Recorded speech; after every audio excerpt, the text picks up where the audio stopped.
And my sugar clear.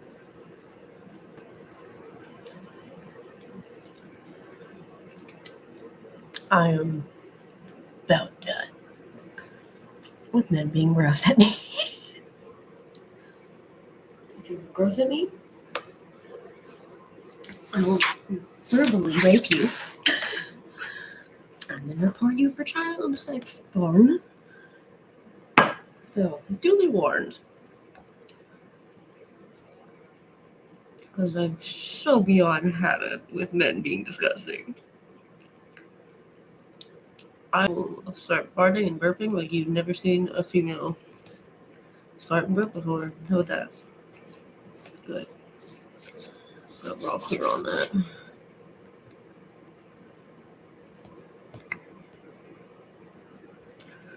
It's funny because the other reason why men are so gross over the computer, they would never say that to my face. I fucking dropped them. Oh my god, fucking safety dance. God damn.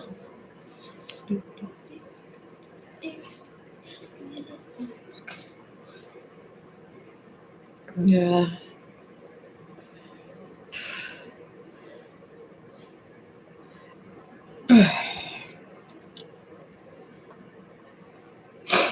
Okay.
I was told I have white privilege.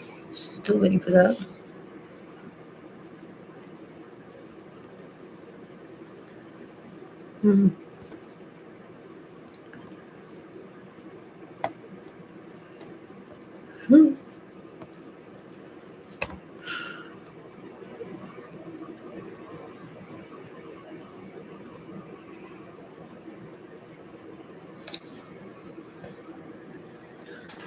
Oh. Oh, fuck.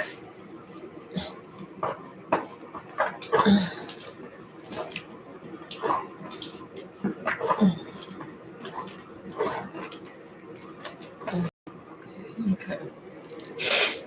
Ow. Hi. You know, that's what bitches like. Fucking done diddly. Then you stop being gross. Also, they need to stop being so close to fucking mothers. Toilet. It's just sad. Why would you call yourself toilet?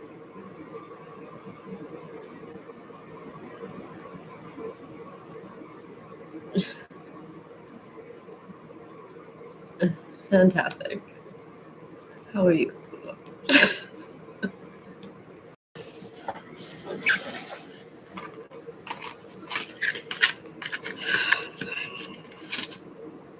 I'm really trying to get up and do the spackling. But my heater is just so warm. It's so hard to leave.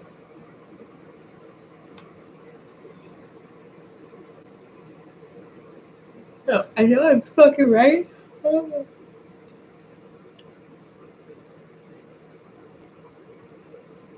Is that you're being gross? If you're being gross, I'll fucking report you for child born. Not fucking around no more. I'm done with this shit. We used to have only guy friends, and we found out the hard way. I don't do well with females. I do one female, but not groups of females. I started to do that fucking feral shit. And now I don't count fucking guy friends either. Because all men are fucking disgusting. That's literally how I lost my last job. I got bullied out of my last job because I wouldn't suck a dick. Fucking bullshit. The boss literally was just like, mad. I was like, I think you're being bullied. I was like, wait, nah. I get bullied. I've never been bullied in my life. Like 23 or 4 at the time. I was like, wait, what? I'm getting bullied? They already bullied me out of the job. They told my bosses that I was sniffing coke in the bathroom. Because I wouldn't suck Sean's dick. Because I kept telling him, I was like, no, like, I have a boyfriend. Like, we can be friends, but if you can't be friends, then we can't hang out. I said, no, it's cool. And what fucking happens? 2 seconds later, fucking half an hour later, fucking hand on my leg. Like, what the fuck did I say? Do you not think that conversation's awkward for women as well? Believe it or not, there are some female friends that you can have that you don't fuck. that you never once consider having sex with. Crazy thought, I know. Oh, there fucking was.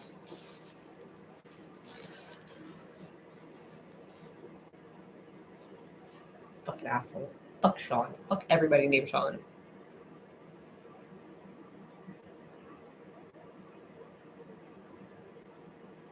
No issues. Only issues, bro. Only issues. That'll be some fun. Oh boy. I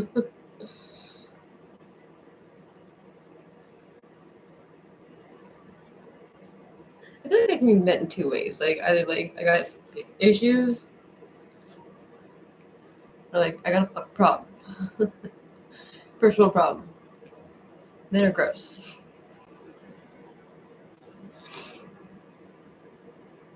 No, I was lucky. I got brothers. 5 friends that were like 5 years older than me that were I hit on every single one of them. Like, oh man, no. You're cute and we love you. But like, no, you're so pretty. We gotta not be so easy. I was like, yeah, I agree. 12 or 13. There you go, guys, like 5 years older than me.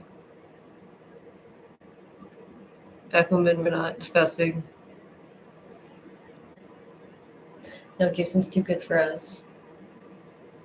Bradley's gone to the military with his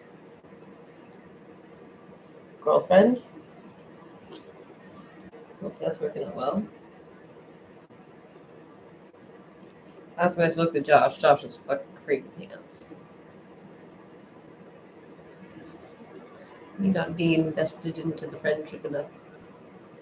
Like, I'm not invested into it. I was homeless at the time, like, or I was about to be homeless. Right before I was homeless, actually, I think. I was just like, I super, like, don't have the energy to invest into deep friendship like that. I'm not willing to spend all my money on friends because I'm broke. I'm born into 3rd generation debt.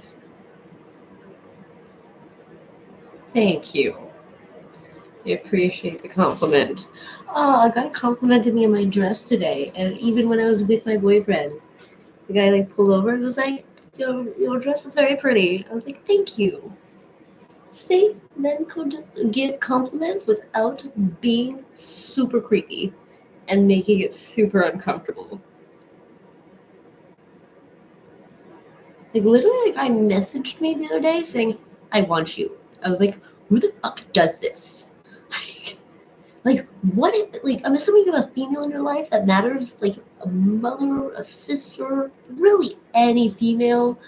If some guy said that to one of your female people, wouldn't that make you like kind of pissed off and like uncomfortable? Why do you do that? Like dick pics, never send. I thought we figured this out already, but there's never a time where a girl wants a dick pic. They're always unsolicited. No girl receives a dick pic and is like, "Oh yeah, that's a fucking great dick." It's fucking ridiculous. There's been like 2 dick pics in the past year. I was like, "Fucking goddamn! I just vouched for you, saying that you're cool. Now we can't be friends anymore." Idiot. Fucking twice. I literally just vouched for you, saying that it's all jokes. Like I can take a joke as long as you're not like trying to slap my ass. If you're not like, ha ha ha, I'll come over later if you're alone. And it's like I just literally said there's nothing to worry about and it's all fine and cool and it's all jokes. And then you said something like that and I was like, fuck you fucking ruined it. Never have friends again. All my friends are gonna be squirrels, crows.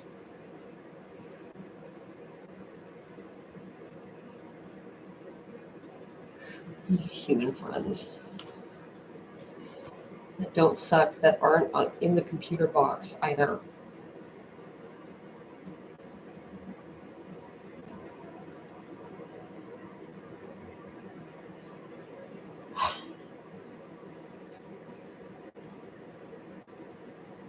So I think I'm gonna do purple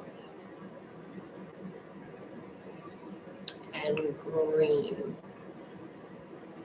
I think I'm gonna make a maybe a top leaf mural.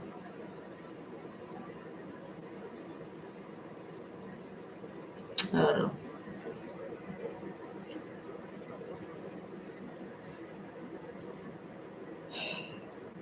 I can't believe I'm fucking putting more spackle on the fucking. I hate latex paint. Latex paint should have a catchphrase for selfish assholes who don't care about the next person to paint. Latex paint is fucking stupid. And it's the only way to get it off. It's fucking great. Okay, we're going.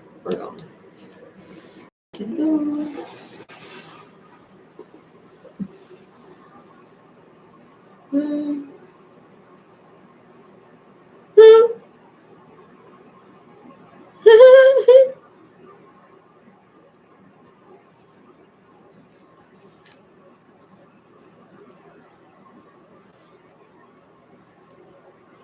Why do people do this? Why do people put like someone's ID that they lost? They'll put it on a Facebook status. Like, does anyone know who this is? Like, just put it in a fucking mailbox.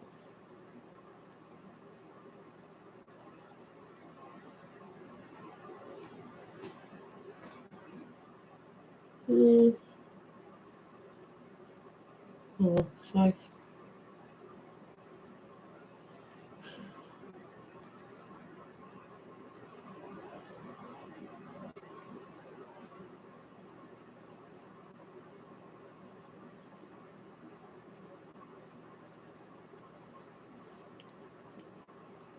Okay.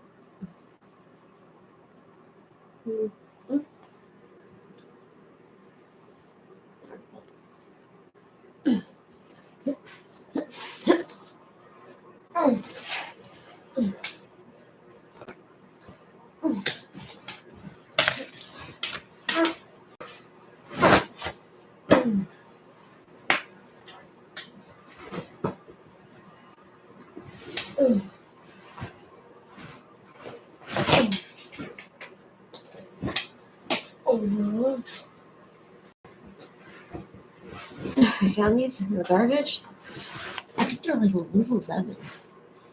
Which I'm pretty sure are fucking expensive as fuck. I got so many pairs of them. It's ridiculous. Some guy in a Tesla drove up with like to a donation bin and like emptied 5 garbage bags next to a donation bin, and it was all sensitive and like super ridiculously expensive lingerie shit. I was like, literally, I've never bought a bra. Like, I think I went into a Senza once. And I went to the discount rack and I picked it up. I laughed and I fucking dropped it and walked out. I was like, I'll wait outside. I got a giant tiger, a little kids section. It's 3 for $12. My boyfriend almost got arrested for it, but got put back in jail. But other than that, we made a fucking awesome escape. Fucking went and hid in the Maxis and shit because, yeah, don't donate stuff to donation. Hand it to a homeless person because they're everywhere.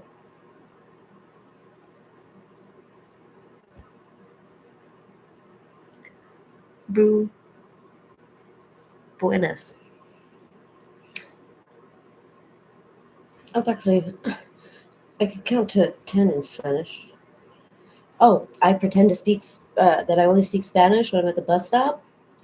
And someone comes and asks me for a cigarette, I just say, no hablo. No hablo inglés, sorry. They look at me like very confused. They just walk away.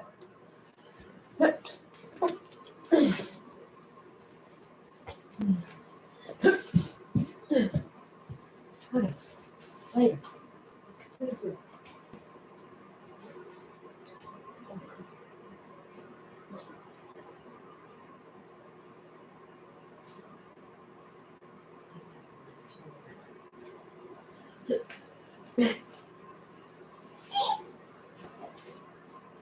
I still have the safety gun stuck in my head.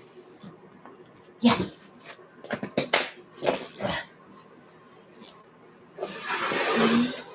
Open nuts if you want to. Fine. If you don't dance it, not fun. Fucking cause again. I'm going to myself.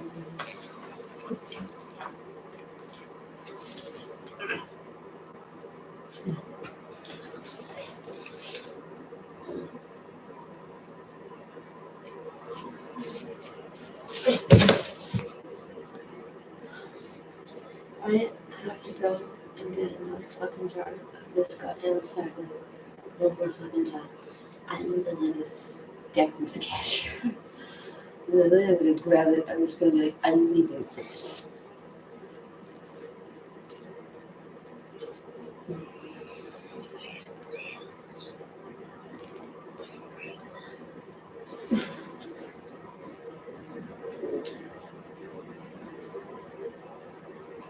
Ah!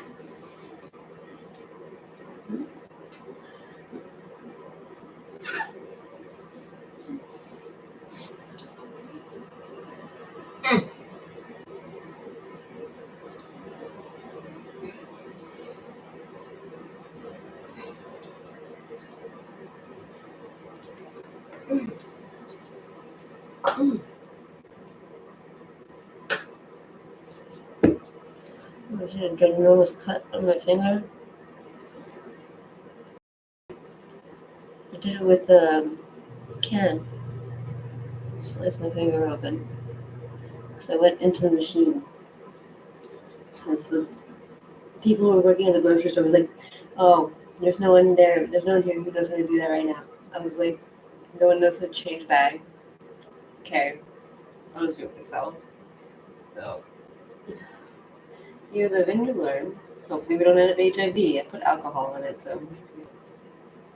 Yeah, that type was true.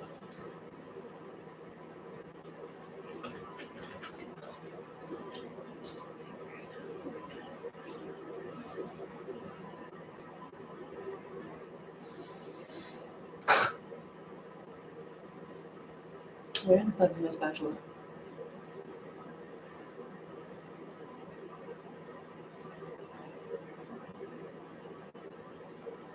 It's always the fucking same.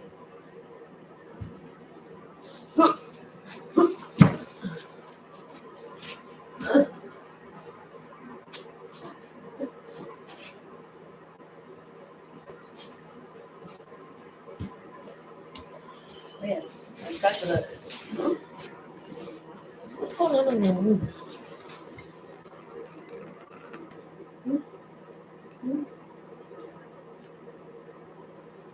For working families with young children, daycare is an essential. You know what our parents used to do with us? When they couldn't afford a babysitter, they didn't bring us to daycare. Because you shouldn't let people raise your fucking kid for you. You wonder why I turn 18 and the fucking kid does not listen to you? Because you did not raise it. Dump it off at daycare. Be surprised how many employers actually are totally into free manual labor from the fucking children. Our parents used to bring us to work, show us work ethic. I'm paying for your fucking kids. Like, you got fucking kids and dump them off in a daycare every fucking day? You wonder why they turn 18 and they're not respecting you? Fucking don't pay other fucking people's children. You believe this is part of the growing pains of putting together a national funded program. 16, pregnant, that's not a good We thing. have a federal commitment. Our provinces need to ensure that they are investing properly. It's their job to do that. The pressure is playing out in cities, the suburbs, and even rural communities. Yeah, In Kawartha Lakes, Ontario, children are waiting an average of 6.4 years for a licensed childcare spot, up from an average of 3.7 years in 2022. Definitely the government needs to look at this and realize that this is a huge burden for people trying to return back to work. An email from the federal government in part states that it's the first national program of its kind. We are aware of the current challenges in finding affordable childcare. That's why we are working to create 250,000 new spaces for Canadian families. Though even champions of Ottawa's subsidized childcare plan admit it could take years for the new public system to work as intended. Childcare advocates believe that licensed home-based daycares are a big part of the solution to reducing the pressure on a system that simply can't build standalone centers fast enough. Omar. All right, Adrian, thanks. A former Newfoundland and Labrador teacher already accused of sexual assault and possession of child pornography is tonight facing dozens of new charges. This file is unique in its magnitude. I mean, you're looking at 15 years of content. Marcus Hicks, a former volleyball coach, now stands accused of 63 additional offenses, bringing the total to 155. Police won't say if his 24 alleged victims are former students or athletes to protect their identities. We are learning tonight that another notorious killer who led police on a global manhunt that ended at an internet cafe in Berlin more than a decade ago has been transferred out of a maximum security prison. CTV's Judy Trent has the details. Luca Magnotta made international headlines in 2012 for killing Chinese university student Jun Lin, then mailing his hands and feet to political parties and schools.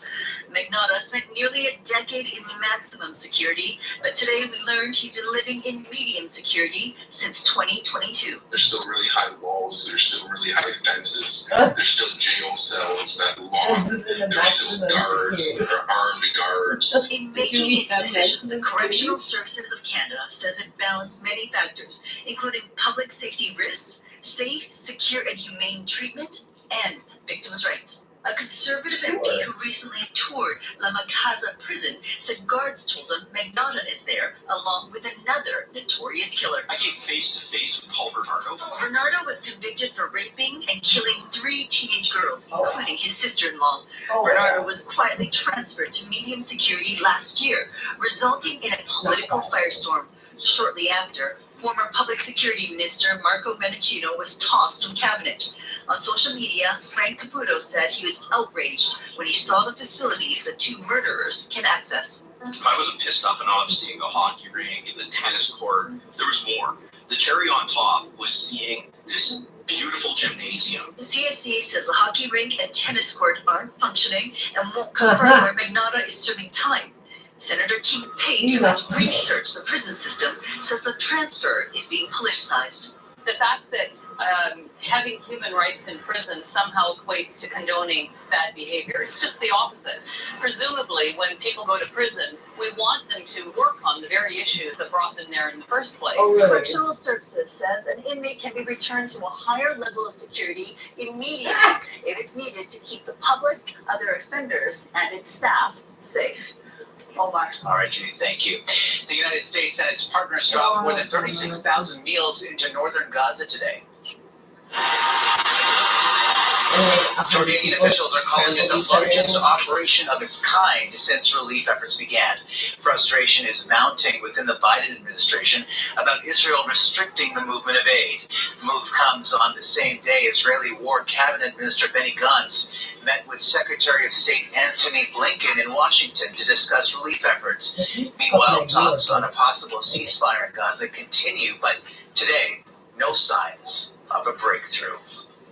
A date has been set for the state funeral for former Prime Minister Brian Mulroney, March 23rd in Montreal. Canadians will have a chance to pay their respects before the burial at two public tributes, one in Ottawa and one in Montreal. Mulroney died last week at the age of 84.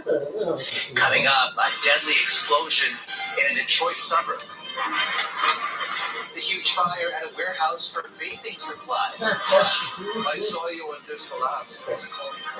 Why the influential Just for Laughs festival won't go ahead this year. Yeah, I heard. The last one was so bad, even the raunchy show. Times have been challenging, with many people facing increased interest rates, inflation, and rising credit card debt. Everyone needs a little help from time to time, but it can be hard to ask for help when it comes to your personal finances. But you're not alone. Millions of Canadians share that feeling with you. 500,000 Canadians have found help with their debt, and so can you. With Consolidated Credit Counseling Services of Canada, they are one of the largest non-profit credit counseling organizations in the country, with an A+ rating from the Better Business Bureau. They can help you consolidate your bills into one affordable payment, minimize your interest rates, and get you out of debt fast. No matter how much you owe, you don't need to do this alone. To get help, call 1-800-318-1940. That's 1-800-318-1940. Let Consolidated Credit get you back to a debt-free life. Call 1-800-318-1940. Call toll-free today for a free consultation. 1-800-318-1940. Ontario license number 4705786. This is Mike from Andy's house. If you or a loved one are struggling with drugs or alcohol, call us to learn more about our top-rated programs, including our new 35-day residential plus program. Call 514-738-ANDY, 514-738-ANDY. Call today.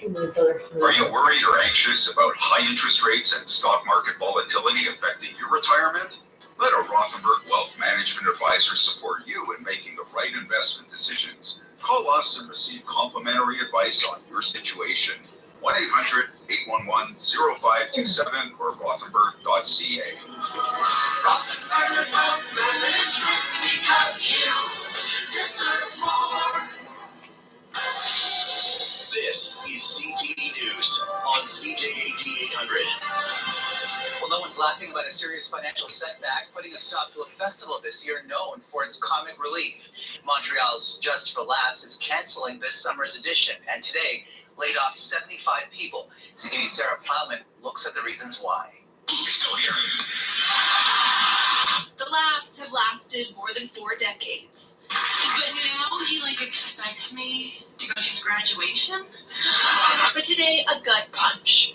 Montreal's Just for Laughs Comedy Festival is canceled this summer as its company files for bankruptcy protection, citing the pandemic, inflation, and the changing media landscape. It is the major league event for the Anglophone community. It's been a summer highlight for tourists There's a bunch of French fucking stand-up comedians. and a career launch pad for comedians. The Just for Laughs Festival gives comedians in this country something to shoot for. And sadly, unfortunately, we don't have a lot of things to shoot for. We don't have a lot of things that can get us national, never mind international exposure. Yeah, because we're fucking embarrassing. Comedians in our country and discovers new talent. The fucking world is laughing at Have us. entertained or pushed the envelope. Would you like to be a Canadian? Fucking crazy. This Montreal duo first took part in the late 80s. We became hurt off this. Oh yeah, I saw you guys on Just for Laughs.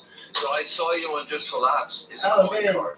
Along with the canceled festival, a spokesperson for the company confirmed 75 people were laid off as the organization seeks new investors and wants to bring the Montreal Festival back in 2025. I think that Just for Laughs is a major cultural force in this country, and it would be a real shame to see that it dissipates. As for ticket holders looking for a refund, a spokesperson says they should go to the venue where they bought the tickets, or if they bought them online through Just for Laughs website, they should contact their credit card company.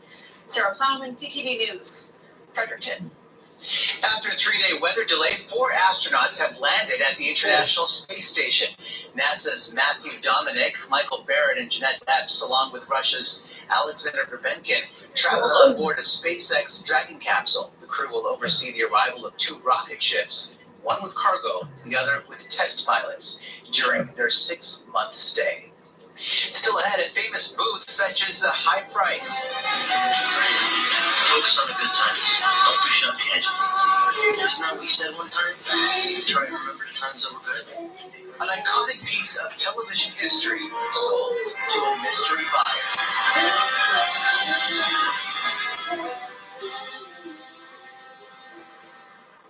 Do you have an invention idea but don't know what to do next? Call InventHelp now for free information on how to get started today. InventHelp provides invention services that help everyday inventors get started with their idea. We have representatives nationwide who will explain the InventHelp process step by step. Over 10,000 patents have been secured through InventHelp's patent referral services. Our services include professional materials needed to showcase your invention, and 3D animation and prototype modeling that help you demonstrate your idea. Get down to the details of your idea with a technical drawing. The InventHelp Databank includes thousands of companies who have agreed to review new ideas. We've been helping inventors since 1984. Let's help you next. Take advantage of the opportunity to get started today. Call 1-800-353-6081. That's 1-800-353-6081. Again, 1-800-353-6081. Are you a first-time home buyer? Unsure of what you can afford? Let experienced mortgage brokers Fred and Martin pre-qualify you. Buying your first home is very exciting. We're here to simplify the process. With personalized guidance, we'll navigate the letters, paperwork, and important decisions together. Enjoy Fred and Martin's expert personalized service at no cost. Visit fredandmartin.com, where first-time buyers become happy homeowners. Fred and Martin Mortgages, part of Mortgage Intelligence. I'm ready to help you today. There are all kinds of reasons a couple might be having trouble with intimacy. Men, especially, often feel like they're not up to the task of talking about it, that is. But that's the most important part. Talk about it with your partner, and then book a consultation at ElmaSexualWellness.com. Help is available, always with respect and discretion, in the Cary Square and on Boulevard St. Joseph in Gatineau. Take a break from your usual online activity and visit ElmaSexualWellness.com. Vacuum not working? Missing pieces? Does it smell bad? Bring it to the pros at Vacuum Pro. They'll get it tuned up, sanitized, and working like new again. For everything vacuum, go to the pros at Vacuum Pro in Plaza Point, Clare, or vacuumpro.ca. Silver and Gold for Cash will pay the best rate, guaranteed for all unwanted or broken jewelry. They'll beat all competition, and you'll receive cash or a check for your gold and silver on the spot. Go to Sandro Leonardo da Vinci Tuesday to Saturday 10 to 5 or silverandgoldforcash.com. CTV News on CJAD 800. A massive fire at a warehouse for vaping supplies in a Detroit suburb triggered multiple explosions. A frightening scene as a 19-year-old bystander half a kilometer away from the fiery blast was struck in the head and killed by a flying canister. Investigators say they are focused on butane and nitrous oxide canisters stored illegally at the warehouse. Hundreds of thousands of Facebook and Instagram users were frustrated worldwide after they were booted offline and unable to log in. At the peak of the 2-hour outage, more than 500,000 on Facebook and about 90,000 on Instagram reported problems accessing the platform. Parent company Meta blamed it on a technical issue. An anonymous bidder shelled out tens of thousands for a piece of timeless TV history from The Sopranos. The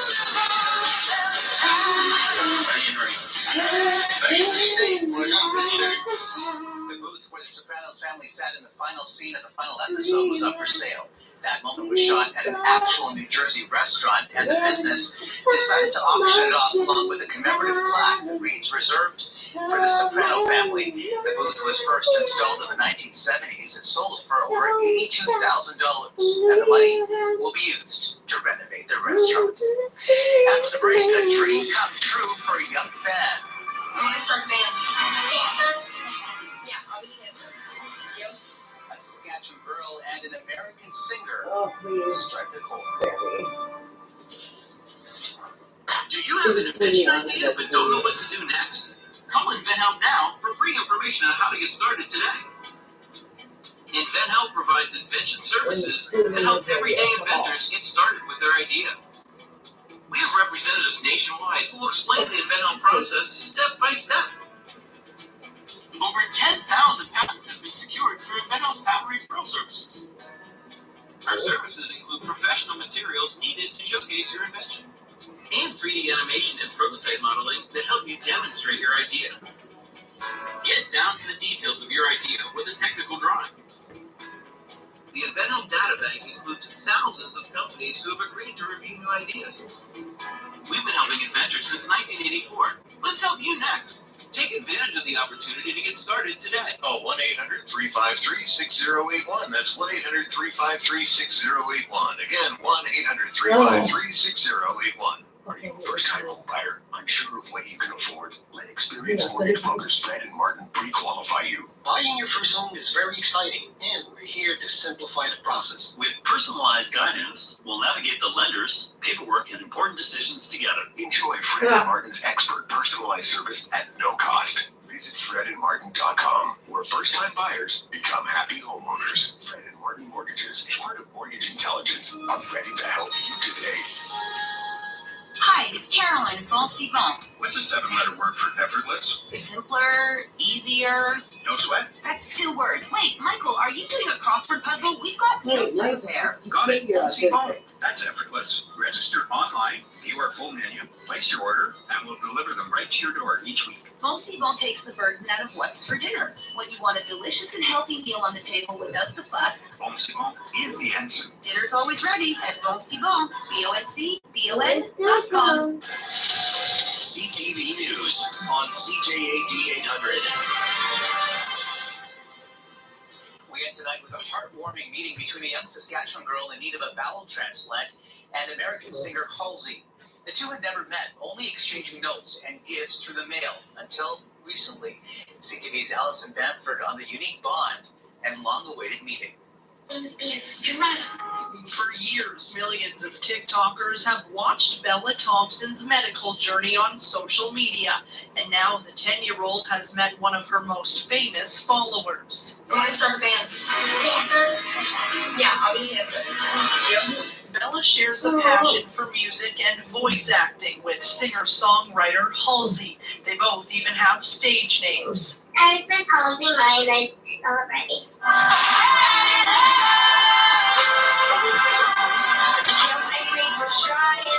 Halsey is a 3-time Grammy nominee, Billboard Music Award winner, and now the Thompsons' family friend. This TikTok caught the pop artist's attention, initially drawn to Bella's love for music and art. Halsey later learned the young girl suffers from a rare genetic condition and had the transplant list for a new bowel. And then from there, she sent Bella the first care package, and then she's just been cheering Bella on ever since. Like Bella, Halsey has been battling her own health issues with endometriosis, recently sharing this photo to social media. But the stars aligned last week, allowing the two to finally meet up during a family trip to Disneyland. Maybe like some fancy jewelry. Yeah. Yes. And then makeup too. This trip just meant so much. It is the first airplane ride that didn't take Bella to a hospital. I'm just so thankful for the time she took out of her day to come and visit us where we were at. And for the TikTok star, who's usually full of commentary, There was just one word to describe the experience.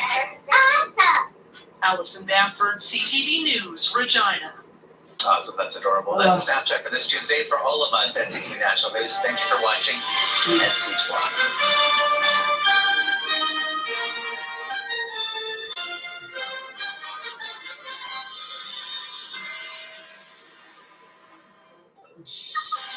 Now, an update from the CJAD 800 Traffic Center.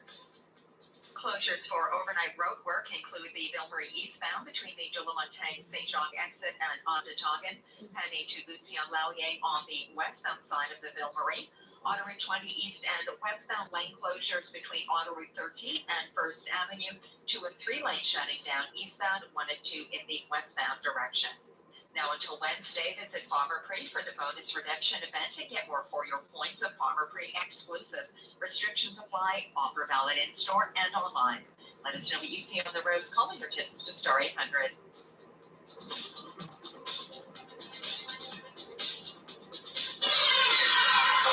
A day of despair for Just for Laughs. Another night of protest against a Jewish community event. And relief for emergency room overcrowding at the MUHC.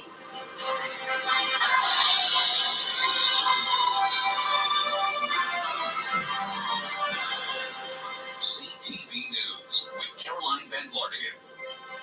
Good evening. For 4 decades, it has been the place to be for marquee comedians and up-and-coming talent.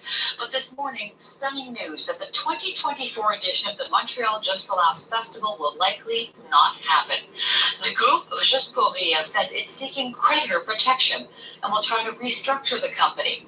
75 employees have been laid off, and the future of the festival is up in the air. Kelly Gregg has more on a dark day in the comedy world. For 41 years, the Just for Laughs Festival put Montreal on the map.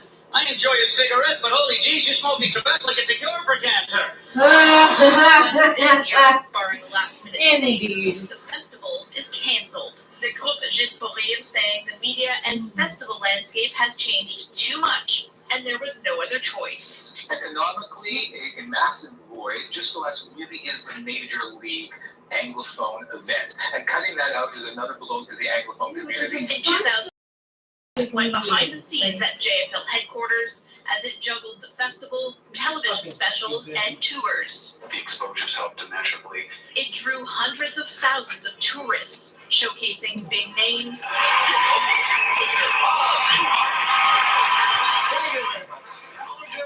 The Just for Laughs Festival gives comedians in this country something to shoot for, and sadly, unfortunately, we don't have a lot of things to shoot for. but also acts that were strange and often not politically correct. So I stopped blowing Americans. It raised the colorectal surgeon. Montreal comedy duo in 1988. Apparently the rest We became her helpers. Oh yeah, I saw you guys on Just for Laughs. So I saw you on Just for Laughs. Is a coin toss. Would you like to be a Canadian? Yeah. Okay, you're in. George Bowser says the best part of the festival is how off the wall it was. And it's something you can't unsee. At the close of his show, he walked around the stage, stark naked, with a lit Roman candle protruding from his buttocks, spitting out half-chewed caramel to the tune of "There's No Business Like Show." It also launched Joey Alliance's career. I love TV because it's on all the time, and you can tell by looking at me in the gym, it's not a huge option in my life. And after 17 appearances at the festival, Tuesday's news came as a shock. It's weird because you think of the pandemic. How do you go through a time when everything was closed and you survive, and now when everything is opening up, we got to close down? And while he is hopeful it will be back, he says it's a huge hit for tourism, retailers, and comics. A long summer with little to laugh about. Kelly Gregg, CTV News. The Just for Laughs Festival currently has 3 owners. Bell and Montreal event promoter Evenco own 51%. Creative Artist Agency owns 48%. And we will have more about the cancellation of the Just for Laughs Festival and what it could mean later on in our newscast. Well, there was another protest in Montreal tonight by pro-Palestinian supporters against an event in the Jewish community. It was against a real estate presentation for Canadians to buy land in Israel and in the West Bank. Matt Gilmore has more. For hours, the two sides tried to drown each other out. At issue, a real estate presentation inside the Spanish-Portuguese synagogue in Cotonej. The event was billed as an opportunity to own a piece of the Holy Land, but among the areas listed with properties for sale are 3 settlements in the occupied West Bank. Our stolen, blood-soaked land, our freshly blood-soaked land, is being sold illegally. Permanent Israeli settlements in the West Bank are considered illegal under international law, something Israel disputes. The government of Canada does not recognize the settlements and calls them a major obstacle to peace. It is absolutely shameful that a house of worship is being used for this kind of illegal real estate tour, which is why we really tried to have it canceled and to really ask the synagogue to be a leader. The event was not actually hosted by the synagogue itself. A group of real estate companies rented the space for their event. Joshua Ellis is the rabbi for the Spanish-Portuguese synagogue. It is not for us to curate the content of the people who come here. Yeah, In the protest, he called the event a pretext to protest Jews. The controversy is about the fact that it's Israel. The controversy is about the fact After protesters clashed outside the Federation's CJA building, just blocks from the synagogue. There, pro-Palestine protesters blocked access to the building, where 3 former IDF soldiers were giving a talk about diplomacy. The protest at one point turned violent, and 2 men were arrested. We don't want to find out that our institutions, our houses of worship, are open to demonstrations on a daily basis. But the protesters here say that's not what they're doing. It's a controversial event because they're selling stolen land in illegal, internationally recognized illegal Israeli settlements. Both groups of protesters were gone by 8:30. Police say there were no major incidents, but 1 person was arrested for uttering threats. Matt Gilmore, CTV News.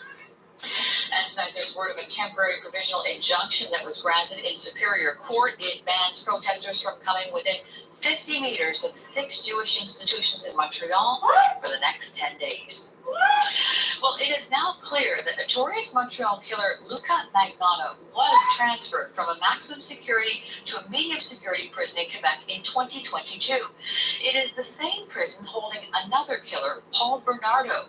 But it seems that an MP found out about Magnotta's transfer by accident. Judy Trinh has that. A Conservative MP visited a medium security institution just outside of Montreal a few weeks ago. On that tour of La Casa, MP Frank Caputo says he saw Paul Bernardo's cell, then found out Luca Magnotta was also there. Magnotta is serving a life sentence for killing Chinese international student Jun Lin and sending his body parts to political parties and schools. He was convicted in 2014. After spending nearly a decade in prison, Magnotta sued in federal court in 2022 for a transfer from high security to a medium security institution. I came face to face. You will not believe how this guy is living. The hockey rink, well lit, actually turns into a tennis court. If that wasn't enough for me to get outraged while we were walking there, one of the guards commented that Luca Magnotta walked right by me. Bernardo was transferred to medium security last year. He's serving an indeterminate life sentence with no chance of parole for at least 25 years. He's convicted of raping and killing 3 teenage girls, including his own sister-in-law. Caputo says he got angry when he saw a hockey rink that prisoners can access and said that taxpayers were funding serial killer pickup hockey. The Correctional Service of Canada says and conducted a full assessment of Luca Magnotta before his transfer. CSA also points out that the hockey rink / tennis court isn't functioning. Immigrants, Ottawa. teenage girl. The 26-year-old man is recovering after being shot in Longueuil. The victim walked into the Hotel Voisin at 3:15 this morning to ask for help. He was rushed to hospital and he is expected to survive. Longueuil police say the man is known to the force and they're trying to get more details about when and where he was attacked. And another man was shot and killed in the parking lot of a restaurant in Saint Laurent last night. Police rushed to Marcel Lorrain and Timmins at 11:20 after getting calls about the shooting. They found an unconscious 71-year-old man who had been shot several times in the upper body. He was taken to hospital where he died of his injuries. The same restaurant, Rosanna, was the target of a Molotov cocktail attack last month. The FIC Healthcare Union says talks are going well after holding protests outside the offices of multiple cabinet ministers. The union represents 80,000 nurses and other healthcare workers and is still in contract talks with the government. One sticking point is treating nurses as having identical training and moving them between various hospital wards or even hospitals with little notice. The MUHC has announced 2 new units to ease overcrowding in emergency rooms. Christine Long has more. The emergency room can be a tough place to be. Amy Politakis knows that firsthand. I've had to be admitted to the emergency for blood transfusion, and it's chaotic. I mean, everyone's wonderful. It's just that they're trying to help with very little staff. Now, with the new day center at the Montreal General Hospital, open since mid-January, Politakis can see Dr. Patricia Zanelli here. So there's no waiting, you're seen right away. The day center takes in less urgent cases, reducing the overcrowding in the ER. We get referrals from the emergency room. They actually have 4 slots every day where they can just refer patients on their own. So we have surprises every morning. And also we accept patients from physicians' offices so that instead of sending those patients to the emergency room, they can refer them to us. The MUHC also recently opened the ERAS unit, offering enhanced recovery after surgery, fine-tuned to each patient's needs. Multidisciplinary nursing, surgeons, anesthesiologists, nutritionists, everybody. And by doing that and really improving recovery, we decrease the amount of time that a patient needs to spend in hospital after surgery, which, for example, for some bowel surgeries used to be about a week in my day when I was training. And now with those programs, we were able to get it down to even 1 or 2 days. Less time in hospital means more room for patients like Ken Hamilton, who had a lung biopsy and says his recovery is going well. The care has been absolutely stellar, and everybody that's come into this room, or I've gone into their operating rooms, everybody, and the nice thing is they take the time to explain. Enhancing recovery means beds become available quicker. And that means the 9% surgery cancellation rate has dropped. Last period, we had a cancellation rate of 1.5% for no bed. So that's a huge, and that's thanks to being able to increase our access to beds like on the ERAS unit. So that's had a huge impact. Helping patients get the care they need at a time when the health system is under strain. Christine Long, CTV News. Meantime, a new company is taking over the maintenance and operations of the CHUM Super Hospital. The CHUM was set up as a public-private partnership with private companies building the structure and responsible for maintenance for 3 decades. Atkins Realis, which used to be known as SNC-Lavalin, has picked up the contract to maintain and run the building for another 26 years. Atkins Realis also manages several other hospitals across Canada, including the MUHC hospitals in the Glenyards. Quebec is now offering mammograms to women aged 70 to 74. Until now, mammograms have been offered only to women aged 50 to 69. The breast cancer screenings will be offered every 2 years at designated screening centers, whether or not a woman has received a referral from a doctor. No, I think the province it has been was sending eligible women invitations by mail, enabling them to book a mammogram. Have been asked to check on allowing women as young as 40 to get healthcare covered screenings as well. So Laura, we've got some rain on the way? Yes, we're expecting to see the rain any moment now, and it's going to continue into tomorrow morning. Well, what else are we expecting? Let's first talk about our overnight overnight lows here in Montreal. Still holding on to the mild temperature. 4 degrees is what we're expecting. 3 in Quebec City. Now here's a look at our 7 to 7 day planner for Wednesday. And yes, we're seeing rain for the majority of the day with a daytime high of 5 or 6 degrees. It does look like into the afternoon we will see cloudy conditions rather than rain. I'll be breaking that all down for you a little later. And still to come, the funeral for former Prime Minister Brian Mulroney will take place in Montreal. CTV News continues in a moment. So many Quebecers suffer from back pain, which, when left untreated, can result in a loss of quality of life. The Quebec Chiropractors Association invites you to learn more. Visit chiropratique.com for more information about the practice. You can find tips and advice for daily activities and where you can find the chiropractor closest to you. Be well informed, prevent injuries, live your life to the fullest. Pain changes everything. Chiropractic care changes pain. Putting off surgery for back pain? Need medications to get through the day. Back pain, stenosis, and sciatica used to mean surgery and medications. Richard Kidd Medicine, the region's regenerative medicine expert, solves back pain with a unique solution. No surgery, no medications. Get back home and get back to living. Richard Kidd Medicine. Medicine that moves you. For a free consultation, call 514-657-8919. RichardKiddMedicine.com. 514-657-8919. Thinking about returning to school? It's never too late. Move forward by coming back to the English Montreal School Board Adult Education Sector. Earn missing credits with prerequisites for CEGEP. Check out our huge selection of courses, all recognized by the Ministry of Education. There are day and evening programs. Tuition is free, and we have tutors and academic advisors who can help you succeed. Move forward by coming back to the English Montreal School Board. Today, emsp.qc.ca. This is CTV News with Caroline Van Vlertigen on CJAD 800. A state funeral for Brian Mulroney will take place in Montreal. The former Prime Minister will lie in funeral to be held on Saturday, March 23rd. Mulroney was Canada's 18th Prime Minister from 1984 to 1993. He died last Thursday at the age of 84, and the exact location of the announcement, book of condolences, and the commemorative webpage are already online. The leader of the Parti Québécois wants to hold a referendum on immigration. Paul St. Pierre Plamondon says the government should ask, do you believe Quebec should have sole say when it comes to immigration planning in Quebec? It comes after CAQ Immigration Minister Christiane Frechette said the federal government was attacking Quebec with a declaration that it would speed up the paperwork for more than 20,000 people who want to join their family members in Canada.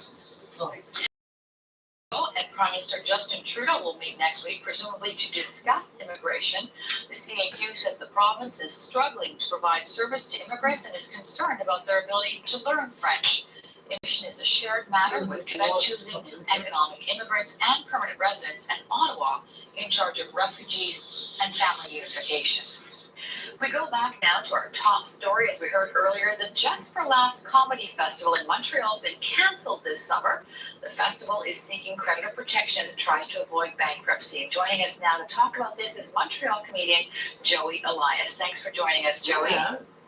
My pleasure, especially under better circumstance, but I think we all do, and I think a lot of people really shocked this morning, although there were some hints that something was awry. Did you hear anything, or were you also shocked? I mean, there were rumors, and again, in this industry, you hear 1,000 rumors a day, so it was one of those things that, we just figured, okay, it's just a rumor, and then when I woke up this morning and finally heard the news, I was, it was a kick to the gut. I was, my initial reaction was sadness, just because I know how much the festival means to comedians, not just from Montreal, but from across the country and from the States and around the world. I know some people in Winnipeg and Edmonton had already done their auditions for Just for Laughs in the hope that they were going to get picked and chosen to come here and showcase their goods. And that was, and then the second reaction was, for the city, because boy, I mean, if we ever needed a laugh, it's now. if the downtown core ever needed to benefit from, you know, the festival and the festival, what it brings. I mean, the comics that come in, we work at night.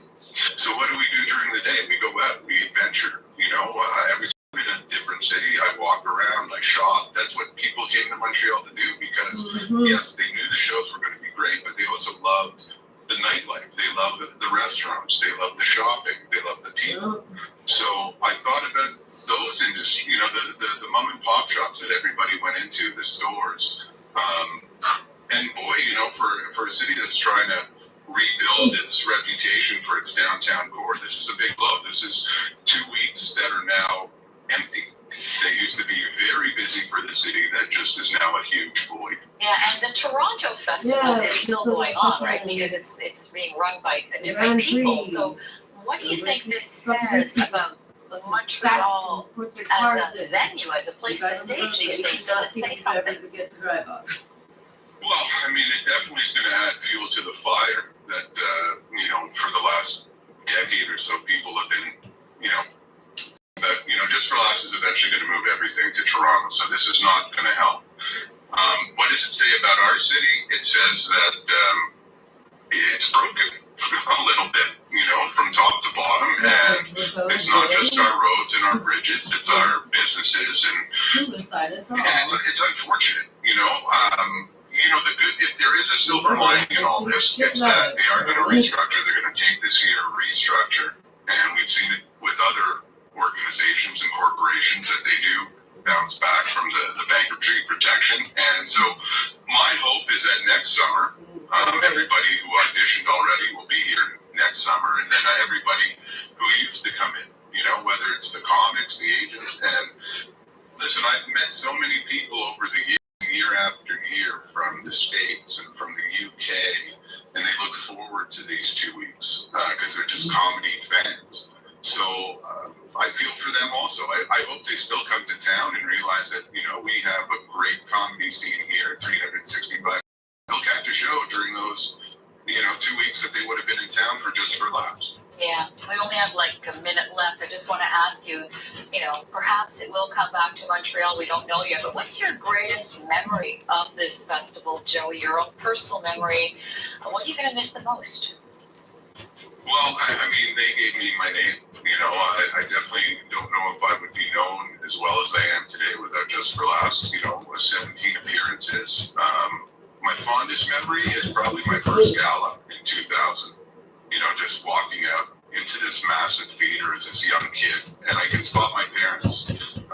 That was, and of all people, I also remember seeing Bill Brownstein, who I knew was reviewing the show. So I saw my folks who I knew were judging, and I knew Bill was judging, so it was a little stressful, but it's a fond memory, and a memory I hope that I get to experience again. I hope that next year, you know, I'll be on a gala stage with all some new younger comics that get to experience it for the first time as well.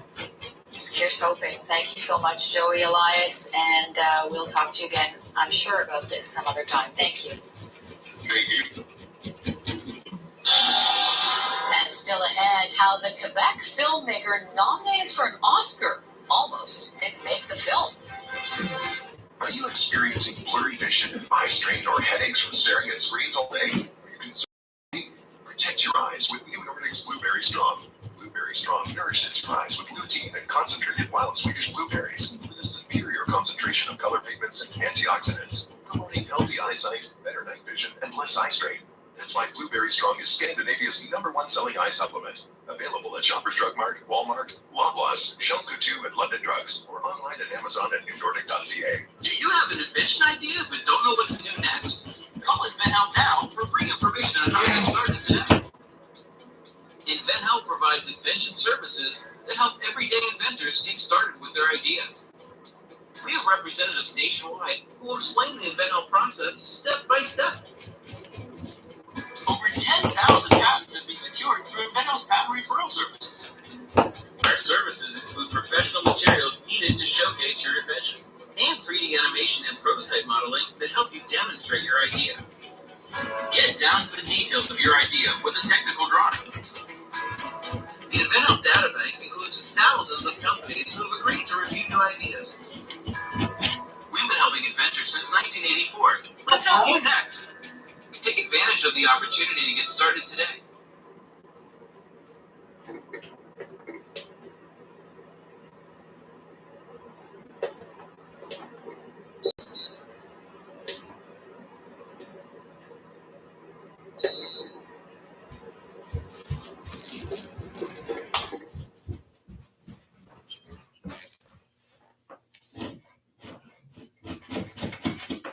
Is that you sneezing?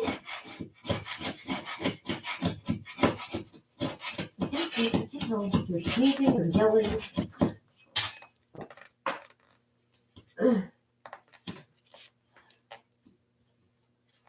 Oh, fuck's sake.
I swear to fucking shit.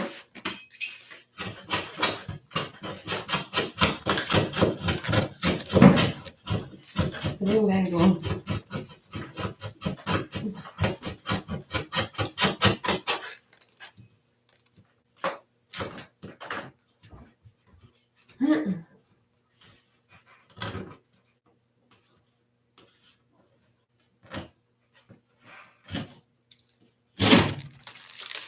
Yeah.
I hate this shit.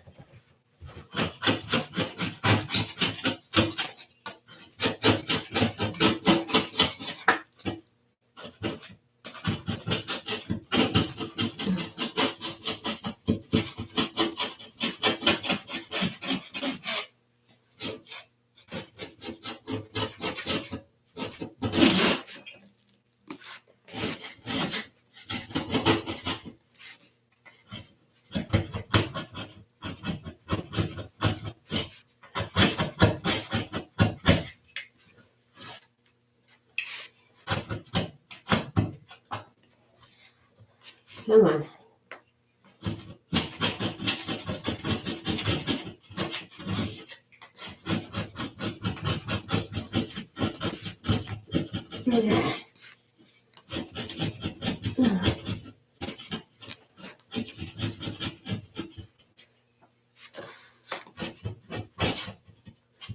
Oh, come on.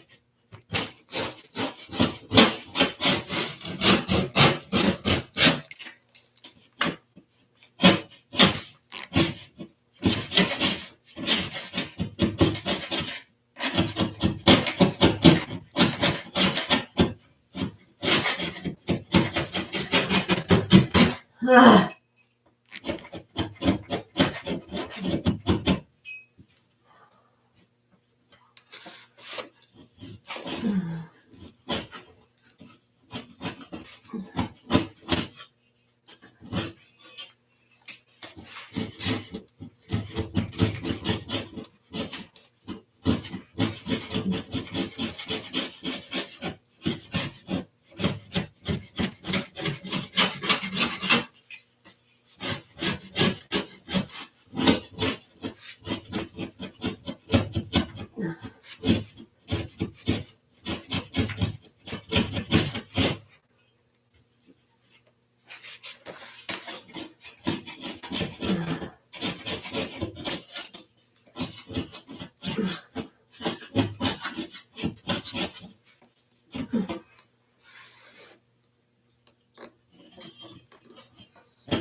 Okay. Ah.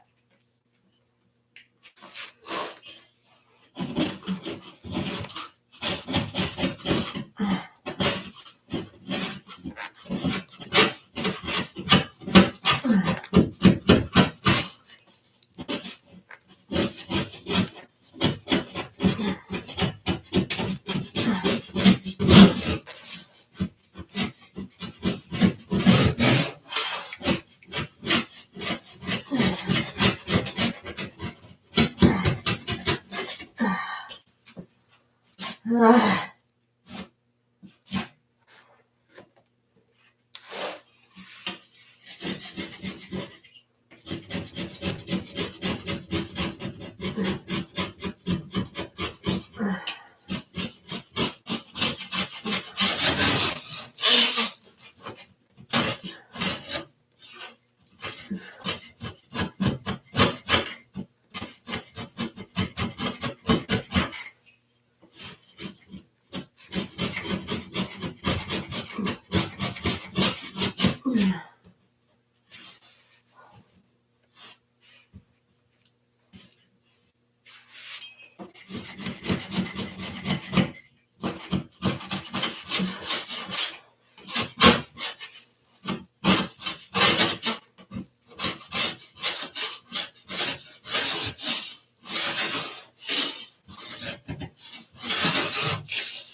That's good. Good job.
Huh?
Fuck's sake.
Fucking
come on.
means.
Baby?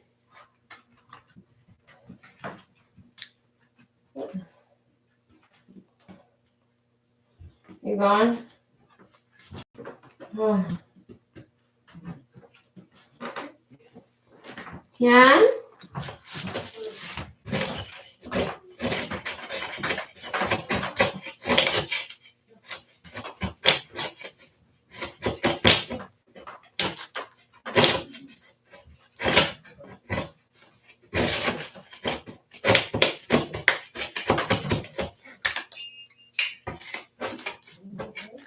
Mm. Mm.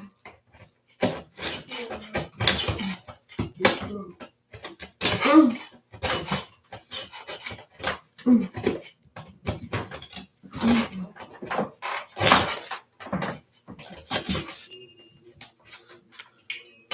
Yeah. Mm. Baby, can you do me a huge favor?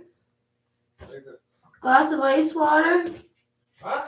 Can you give me a glass of ice water? Yeah. Okay. Thank you. Oh. What the fuck? Why is it so hot in here?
What's the temperature outside? It's raining. What's the temperature though? Cold? Down here. It's cold, but it's still raining. What's the temperature outside? It's so hot down here.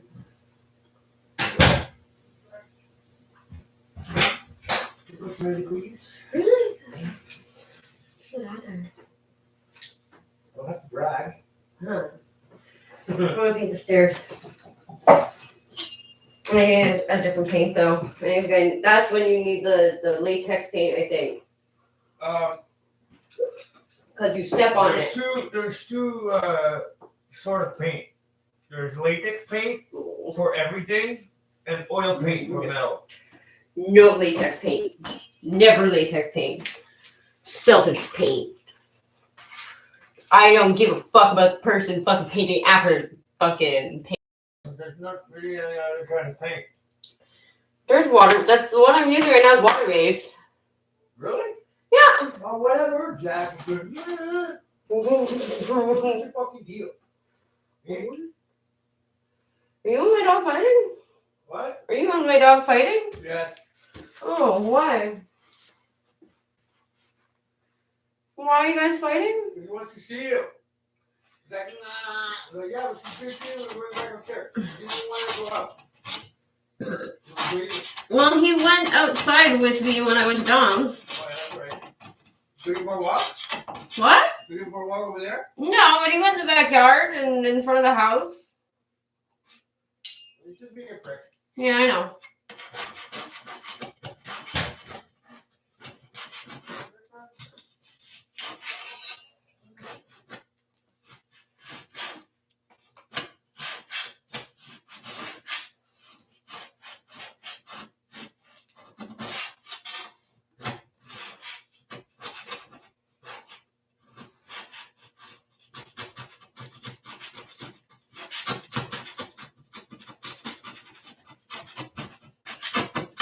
I hate you.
Come on.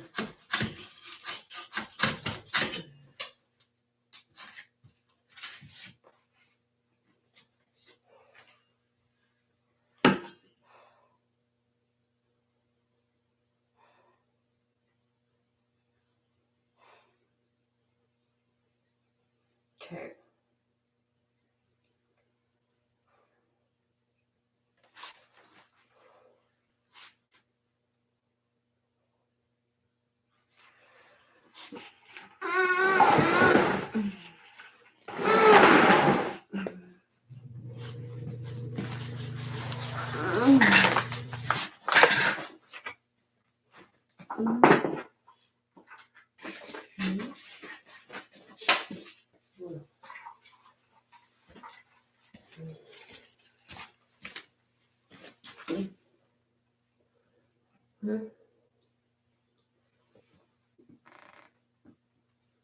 Replacement with an original battery at the best market price.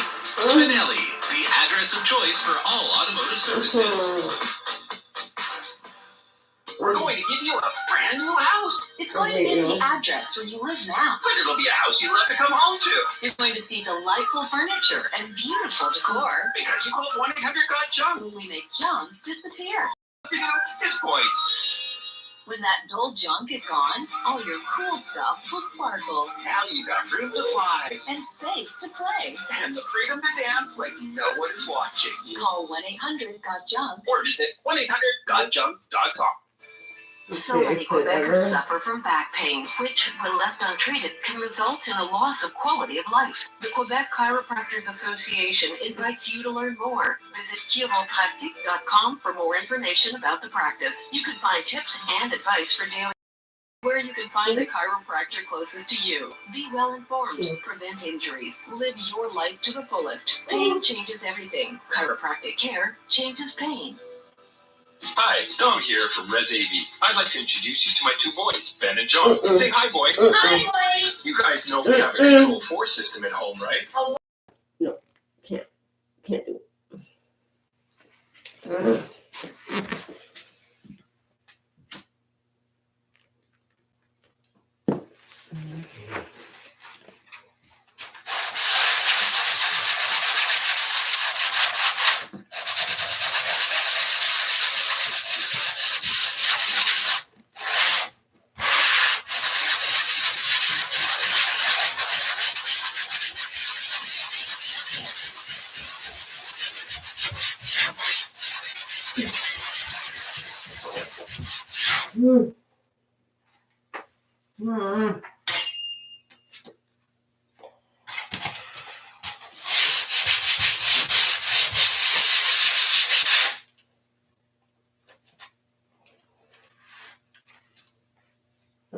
I'll fix it.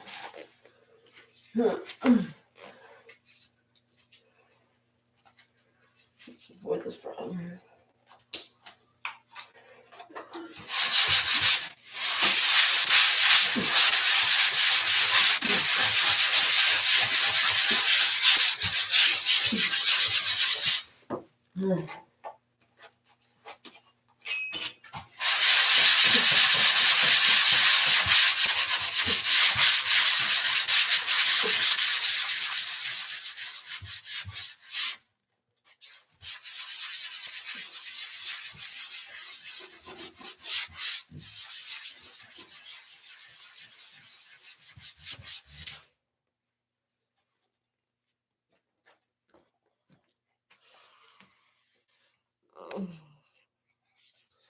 Oh, wrong computer.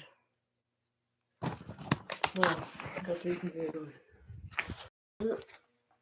Okay.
Mm-hmm.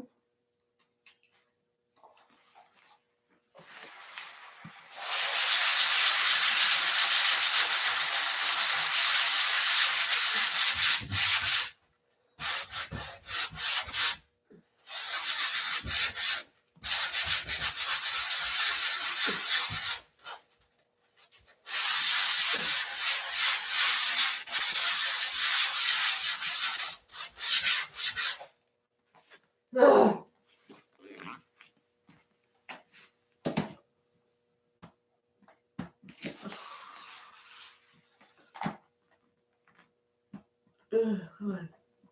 pretty sure.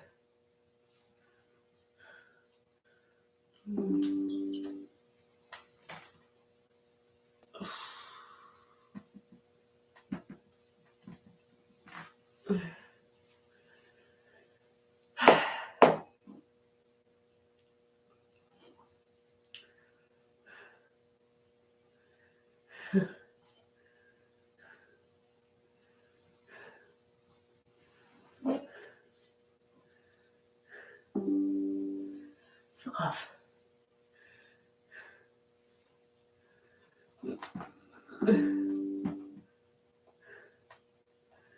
What?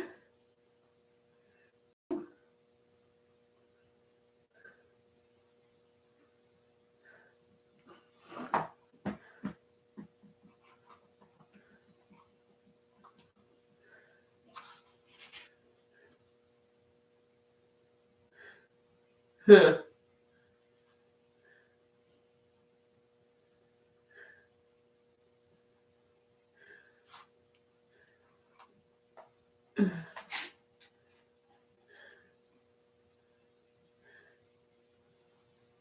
Oh, fuck.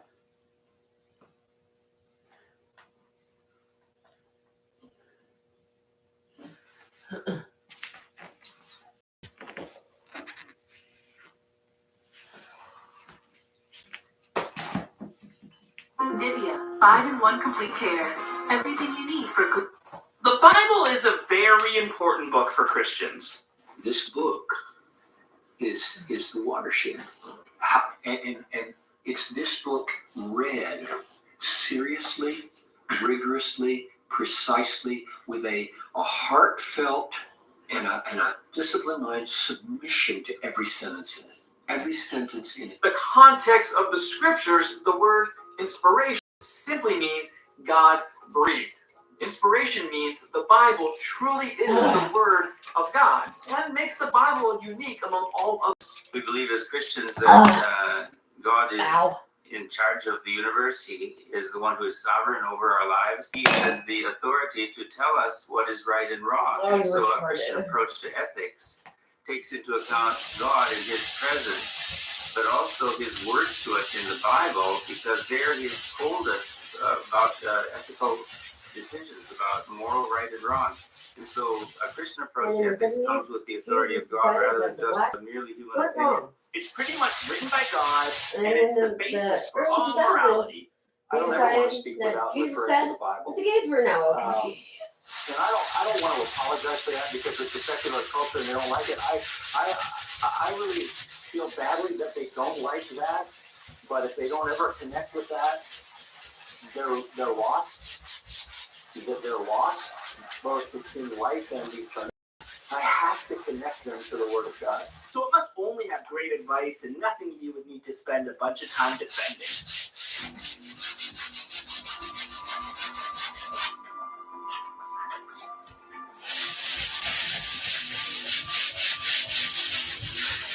Thank you so much for liking and subscribing and commenting and all the other awesome stuff you do, because you're awesome people. I put the links down below for the social media, as well as the Patreon and the merch and all the other fun stuff. So you can find it there.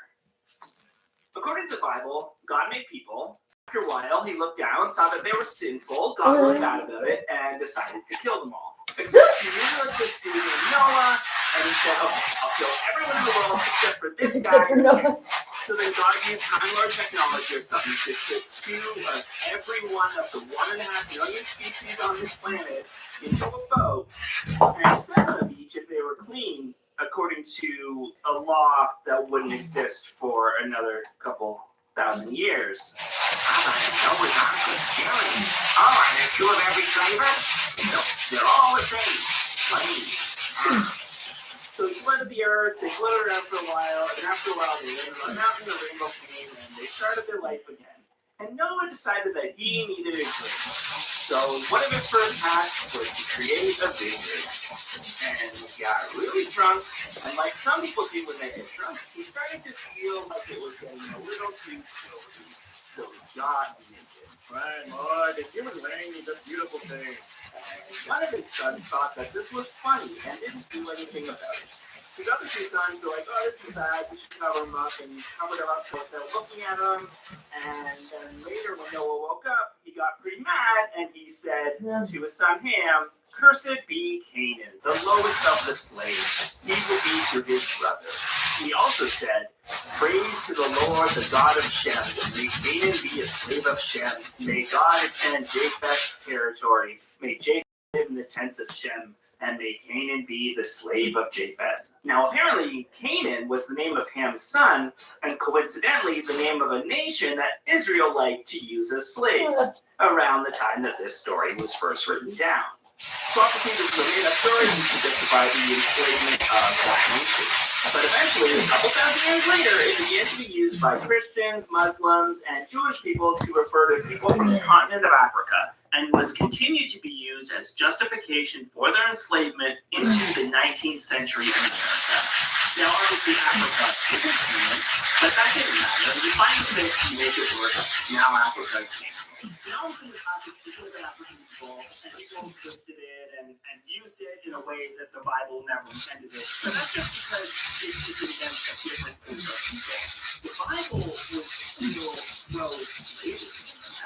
God was still okay with no person and nation into slavery in this passage. It's definitely not against slavery. And when you look through the Bible over and over and over again, the Bible seems to be okay with slavery. So when people tell me that I can't have morals because I don't believe in God, and I don't have morality because I don't trust the Bible, and I point out the immoral things that are in this book, people say that I am attacking their faith. This is a hot topic. It's an attack point for some Bible critics. They like to say, some like to say really bad things. They really paint the scriptures as very ugly. On this issue of slavery. We don't need to paint the scripture to say anything. We simply point out what the scripture actually says. We're the ones who use the scripture to make it say what we want to say. We just point it out. They'll say, if this book has good morality in it, why did it miss this massively important issue, social issue of slavery?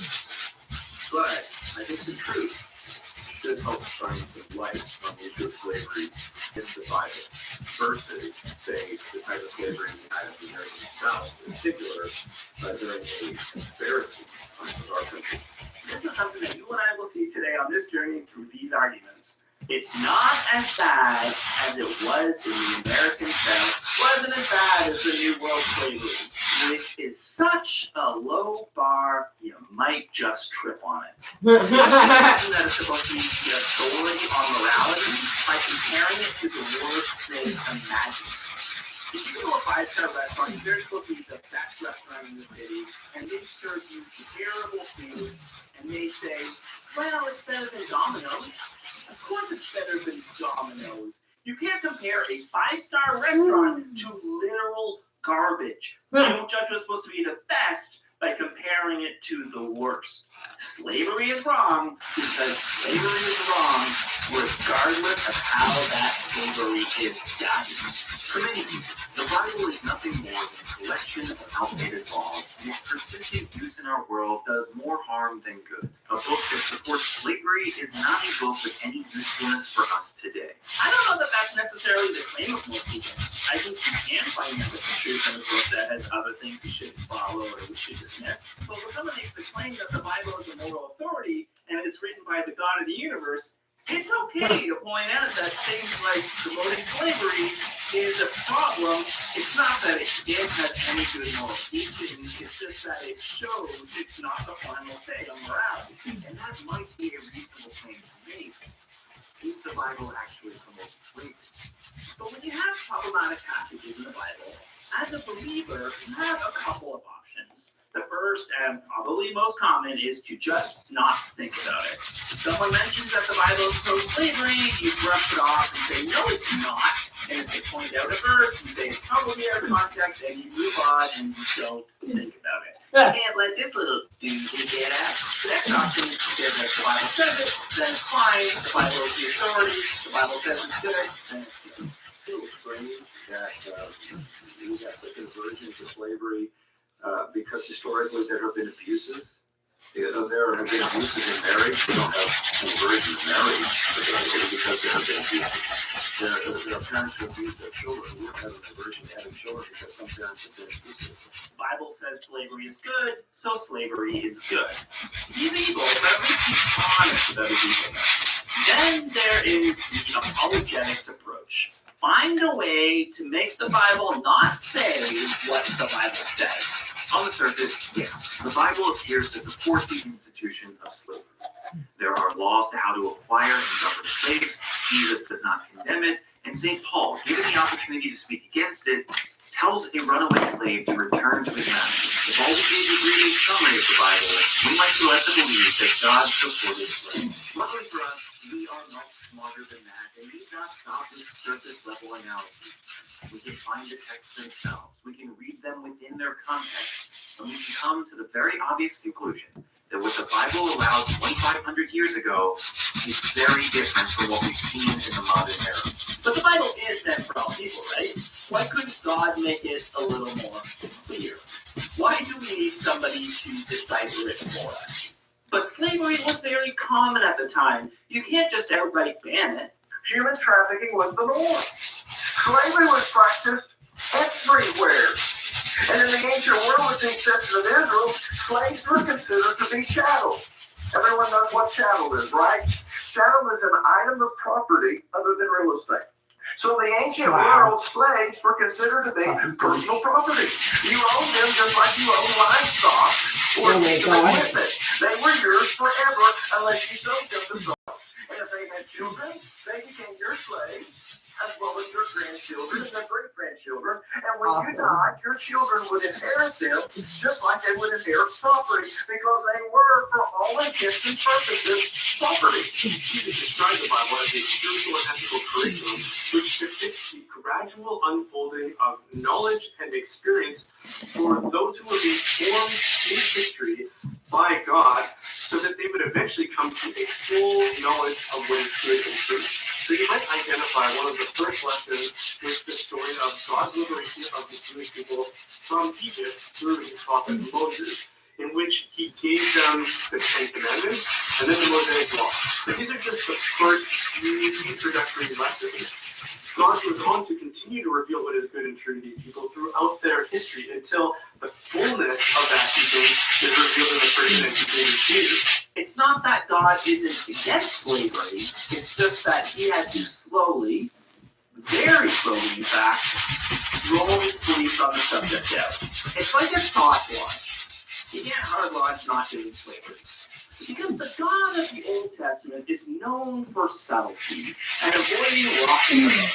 First and foremost, kidnapping was completely condemned and punishable in the Old Testament. Now that already is very different than the type of slavery that we saw in the United States, where Africans were kidnapped and taken away against their will. This is an important law in Israel. Kidnapping was dealt with very seriously. There wasn't a $5,000 fine and up to 6 months in jail. You would die. If you kidnap somebody, you were put to death, executed through capital punishment. This one law, this single law, would make New World slavery completely impossible.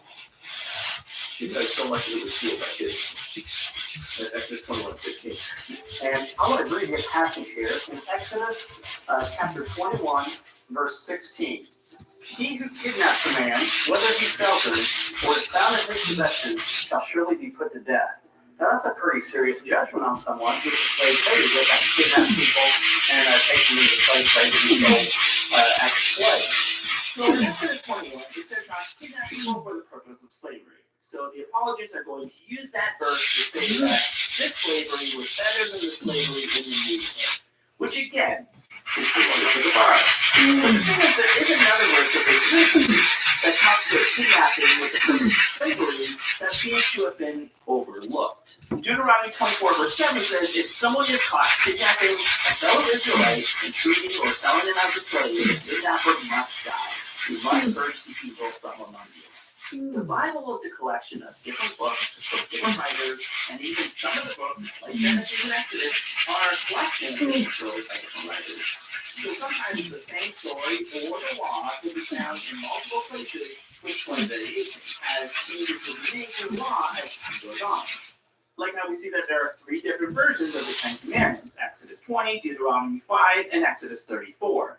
So at some point there seems to have been a distinction made that the rule given in Exodus 21 only applied to Israelites and everyone else was fair game. And we'll see that throughout Scripture that when it comes to slavery, there is different rules for foreigners than there are for Israelites. And this is going to work really well in the apologist's favor.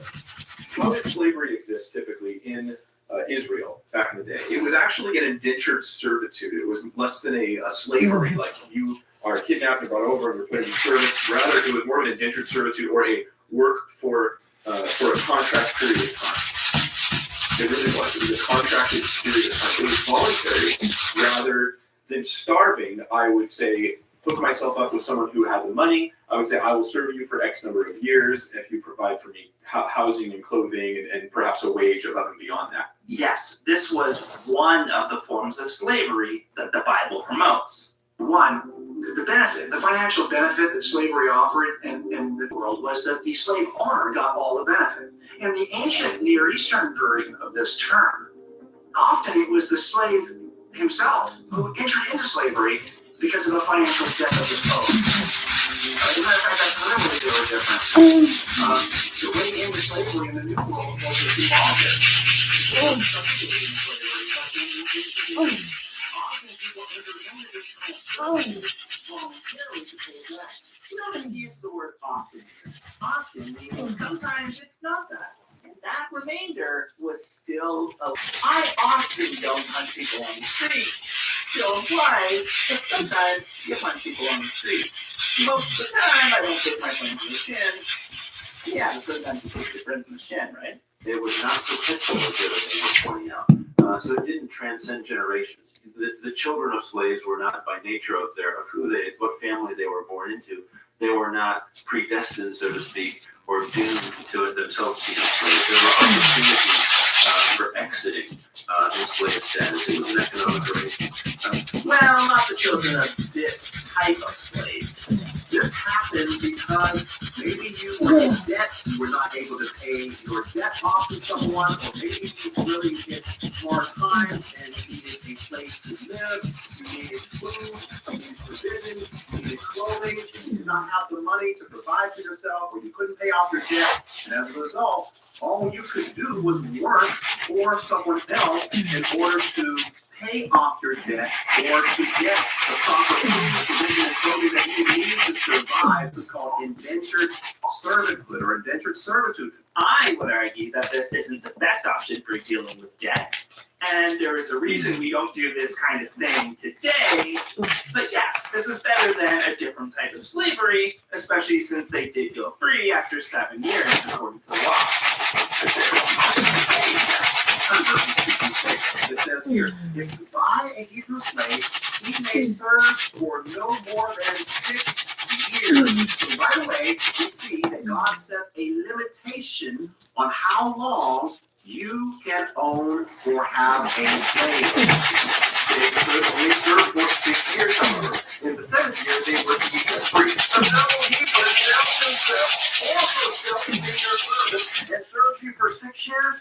In the 7th year, you must set that service free. Even than that, however, the fact that slavery was not necessarily a lifetime sentence in biblical law. Not only were there ways to gain more freedom, in doing so, the owner had a responsibility to help your kid, a Hebrew man or woman, that sells himself or herself to you. He or she is to serve you for 6 years. Within the 7th year, you shall release him or her as a free. When you release a male from your service as a free person, you shall not send him away empty-handed, but shall weigh him down with gifts from your farm and threshing floor and winepress. As the Lord your God has blessed you, so you shall give to him. Right there in the text, there were different rules for how Hebrew slaves were treated versus how non-Hebrew slaves could be treated. But what apologists do is they focus on the better one, say that this type of slavery wasn't that bad. It'd be like if you pointed out how awful the working conditions were on the factory floor, and then you countered by showing you how comfortable the chairs were in the accounting department. That's not what we're talking about, and it's always distracting. Bill, that's a disservice. You still retain all of the rights to the free man. We say that again.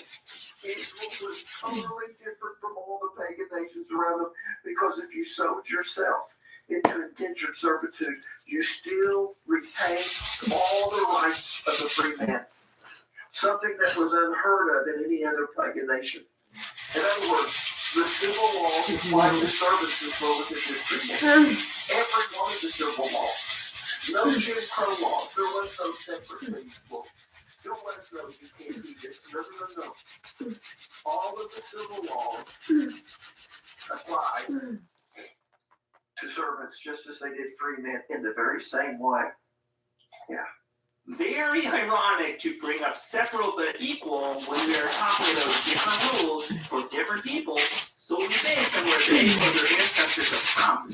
If he was single, when he became a slave, he shall leave single. If he was married before he became a slave, then his wife must be free with him. Now, already you're seeing some very huge differences between the slave trade that we saw here in the United States and slavery in the Old Testament. In the United States, people were separated from their families.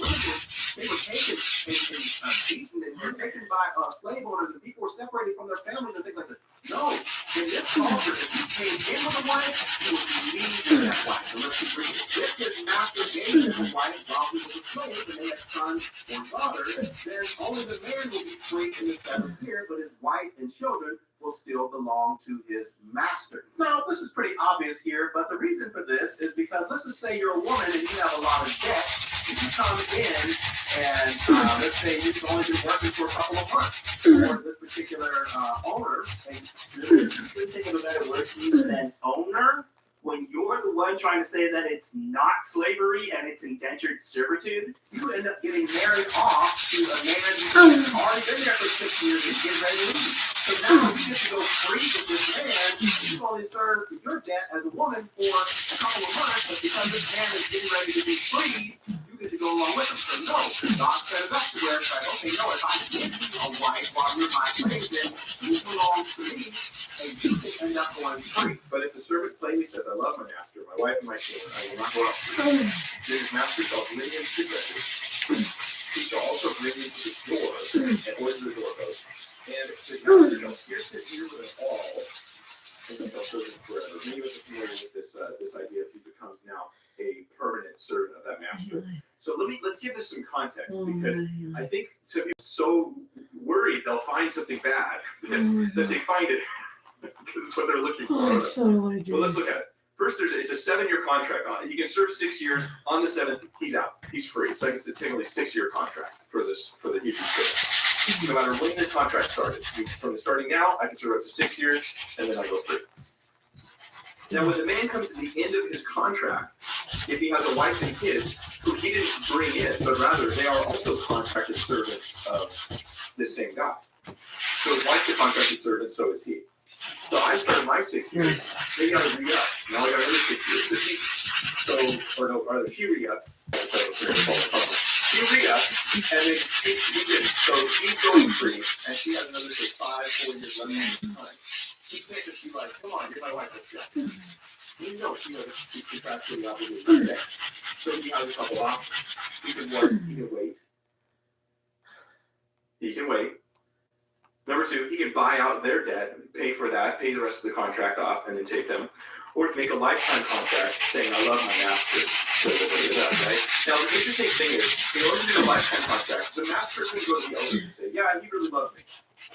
He wants to be my servant forever. That's permanent. He really no question. He loves that. I speak with him. But the servant had to come and stand before them and with his own mouth and his own face say, no, I love my master. I do this. So that again would protect them from this being an involuntary thing. So actually, they're just deregulating. What he's doing is everything he's doing is giving more and more rights to those who are in be served. But it doesn't say that. It doesn't say that he waits that she gets to his wife. It's very clear in the text that he has two options. Leave his wife forever, implying that the master would simply marry her off to somebody else, or he could pledge to be with the master forever, not the remainder of her term, obviously. He don't even know from his contract if this is an Israelite woman, then you would get that set in your contract, or if it's a foreign slave who is a slave for life. So in order to stay with his wife, he has to become a slave forever. So no, it's not a loving thing. This is a man who has to decide to walk away from his enslaved wife, not knowing what will happen to her, or standing by her for the rest of his life as an enslaved person. This isn't romantic. This is devastating. Trying to get a bullet to the head and 5 to the chest immediately. Fuck her. Are those my only two options? So typically, it was voluntary. Rather than starving, you hook up with some other family and become their servant for X number of years. That's the content of a father telling his daughter he would have been able to become a servant without him because he's overseeing that family. So he's not actually selling her to the mother. It's like a sex slave or some horrific thing like this. It's like Kobe Bryant's up for a new contract. I mean, they're signing onto a contract. We do this in a union. You do this. You come in for a contract for this number of years. You're doing your training time period. You actually get less pay than normal. Yada yada yada. This is actually how some people have exactly what they're doing. Now they actually had a rate, and it was initiated not just by the owner, but by the servants as well. It was a mutual thing. It was caused by poverty, not racial status. It was not caused by racial status, but by poverty. There was no involved in God's regulations of slavery. Firstly, because punishable by death, and you have the same law for the slave as you did for the free in Israel, and is punishable by death. You don't do this. Okay, well, you do it. Never again. Okay, so much to unpack. Let's start with the sexual assault. It was not punishable by death as a way to protect women. It was punishable by death only if she was engaged to be married or she was married, because it could mess up the bloodline of the man and cause him distress. And sometimes the woman would also be put to death if she didn't put up enough of a If it was a virgin girl or a virgin woman who was not engaged, he would only have to pay her father for this inconvenience, and then she is now required to marry this man. And it specifically says what to do in cases of sexual assault when it comes to enslaved people. If a man sleeps with a female slave who was promised to another man, but who has not been ransomed or given her freedom, there must be due punishment. Yet, they are not to be put to death because she had not been freed. And then the thing about the slavery is women enslaved or free were seen as property, but even more so if they were enslaved. This book is the basis for all morality, but also he mentions sex slaves, which, yes, the Bible seems to be okay with. In Deuteronomy 21, it specifically says that if you're at war with a nation and you see an attractive woman, you can take her as your wife. In Numbers 31, it says that you can take all the virgin girls you capture in battle as your own. These people say that we have no morals because you don't use this book. You then point out how horrifying this book actually is, and you scramble to make excuses for it. You go in with an army, you take a woman from her land, from her family, that you just killed, and you force her to be your wife? That's a sex slave. Maybe most of the slavery in the ancient world, the biblical world, was never racialized. When we talk about slavery in the modern world, it's transatlantic kidnapping of men and women from, particularly from West Africa, and their transport to North America. We're talking about a whole system that is predicated upon the idea that one group of people, based on perceived physical appearances and differences, that they are somehow suited for enslavement in ways that others are not. And the whole idea of race gets constructed and developed in that context in the 18th and 19th century. The idea of blackness and whiteness. That blackness is what qualifies someone for subordination to enslavement, and enlightenment of what each one represents from that civilization. And New World slavery versus the biblical time is very different. In New World slavery, it was racial. You were enslaved because of your race. In fact, they looked for something different justification for it. Oh my goodness. People in the Bible times didn't have the same view on race as we do today, and as they did during the time of slavery in the New World. This is a relatively new frame of thinking that started in the Middle Ages and grew as we traveled around the world. People started to group people into these categories based on perceived physical differences and the bad signs of the time. But that doesn't mean that before that, there was no such thing as otherness and no reason to treat someone different based on perceived differences. People were very territorial, and people had a very big distrust of the nations around them. And we've seen already in the text that there have been differences in how enslaved people were treated based on their nationality. So no, it wasn't race-based, but that doesn't mean it's good. Again, lowest possible bar. So earlier when they said it was 7 years and it wasn't generational, that was only for certain people. So why bring that up at all? It's not a distraction. You don't judge the system by who is doing the test, you judge it by who is doing the work. But there were privileges that Israelite citizens had that people in the country didn't. But as Copan points out, any other person in another country around Israel would have fled to Israel and be put under these rules rather than the rules they came from, because they had no rights or fewer rights in these other neighboring countries. The quickest Google search will show you that that's not true. They were pretty much doing the exact same thing in all the other nations.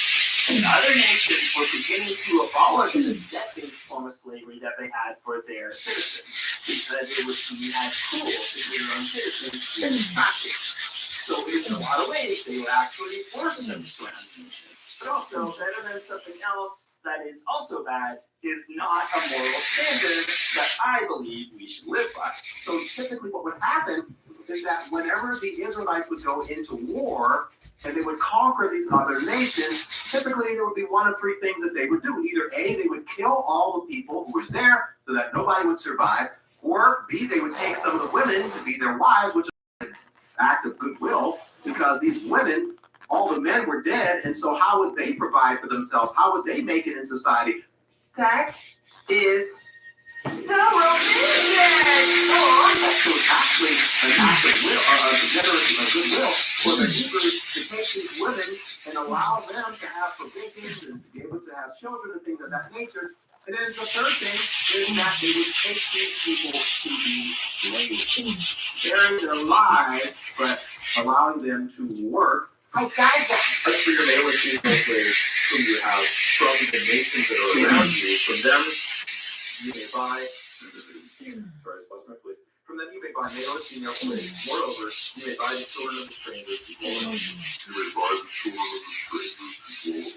And their families will be taken care of, and they shall become your property. And they shall become your property. And you may take them as an inheritance for your children after you, to inherit them as a possession. To inherit them as a possession. They shall be your permanent slaves. But regarding your brethren, the children of Israel, you shall not rule over one another with rigor. They like to say, some, not all, but some like to say really bad things to really paint the scriptures as very ugly on this issue of slavery. Because I think some people are just so worried they'll find something bad that they find it. This is a challenging passage. Why would a book written by a God who is all-knowing have challenging passages? Why would a God who created the very concept of morality create a book that has so many challenging passages? Why should it be a code that we have to break? At the very least, he's really bad at communicating. I think the first thing I have to recognize is, well, there's two things majorly. The context here is about the Jubilee. What happens in the year of Jubilee? All the Israelites go back to their land. The difference with foreigners is they don't have land in Israel to go back to.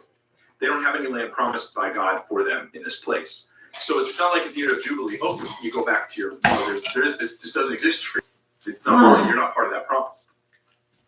So really here, this is the first time we have a separation between the Hebrew servant and the non-Hebrew servant, or the Hebrew slave and the non-Hebrew slave. And the difference is this: you don't automatically get released at the year of Jubilee. Instead, what would they do? Well, they would just fulfill whatever the contract was they made. thing. They still weren't to be held against their own will. No, we've already established that the Bible definitely says that you can take conquered nations to be slaves, and the kidnapping thing already seems to be implied to several Israelites. And they are specifically told that they are allowed to purchase slaves from surrounding nations. It says nothing about doing a background check on how these people ended up being slaves. Were, of course, some that became slaves as a result of war, but that still is quite different from simply kidnapping the weak and forcing them into servitude. Enemy combatants are all treated differently than civilians. That being said, even if someone became a slave due to war, this did not give the owner license to treat them however he chose, as seen in modern conceptions of slavery. Rather, even in servitude, slaves retained rights and dignity. Exodus 28. When someone strikes his male or female slave in the eye and destroys the use of the eye, he shall let the slave go free in compensation for the eye. If he knocks out a tooth of his male or female, let the slave go free in compensation for the tooth. You heard that right. If a slave is maimed or hurt, he or she was due their freedom. Best day ever. This is not how slaves were treated in the African slave trade. Now, is God only concerned with eyes and teeth? Or is he does some sort of serious permanent bodily harm to this person? Although you wouldn't consider losing a seriously, but your point is it demonstrates that he goes free. They go free. They break the contract and they go completely free. This also would be really protective, really actually elevating the rights of those who were servants during that. This is really just saying that you can't cause permanent damage, not that you can't beat them at all. Other verses make it very clear that you are allowed to beat them. And here's one that strongly, I think. And if a man beats his male or female servant with a rod, so that he dies under his hand, he shall surely be punished.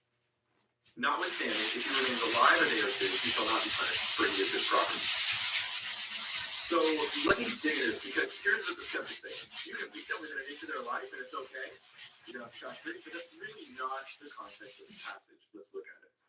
First off, if he beats a servant and they die, he shall be punished. That is the word nakam, and it's specifically used regarding the death penalty. Why?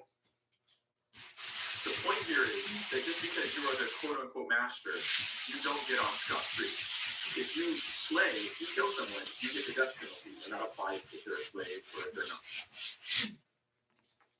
Wow.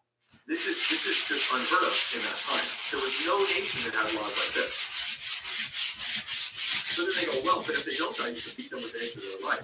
No, let's read this in context. So you just read a few verses back that what? If there is a beating or loss of a tooth, loss of the use of the eye, or something along those lines, they go free.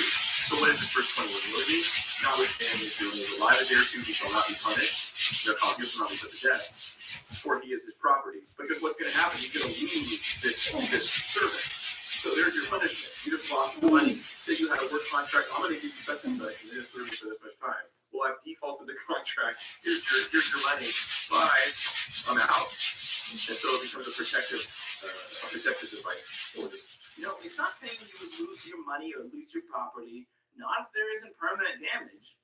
I mean, if you beat them within an inch of death, there's going to be permanent damage, but they didn't really understand the long-lasting effects of head injuries or what PTSD was.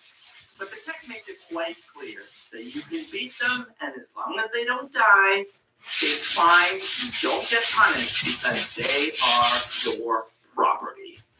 Brings us back to the verse I read at the very beginning of this particular video. It says this: if a man beats his male or female slave with a club, and the slave dies as a result, the owner must be punished. But if the slave recovers within a day or two, then the owner shall not be punished, since the slave is his property. So this does let us know that yes, corporal punishment was part of the culture, was part of the society.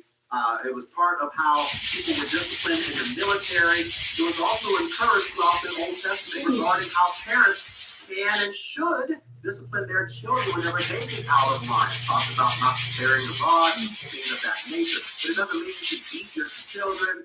It doesn't mean you should knock their teeth out or their eyes or anything like that. If you do that, you're going to go to jail, right? There's consequences for going too far. Oh, that's why your channel's called for deep. But if you have someone who is a slave and they get out of order, they mistreat you, do something wrong, let's just say they try to sleep with your wife or something like that,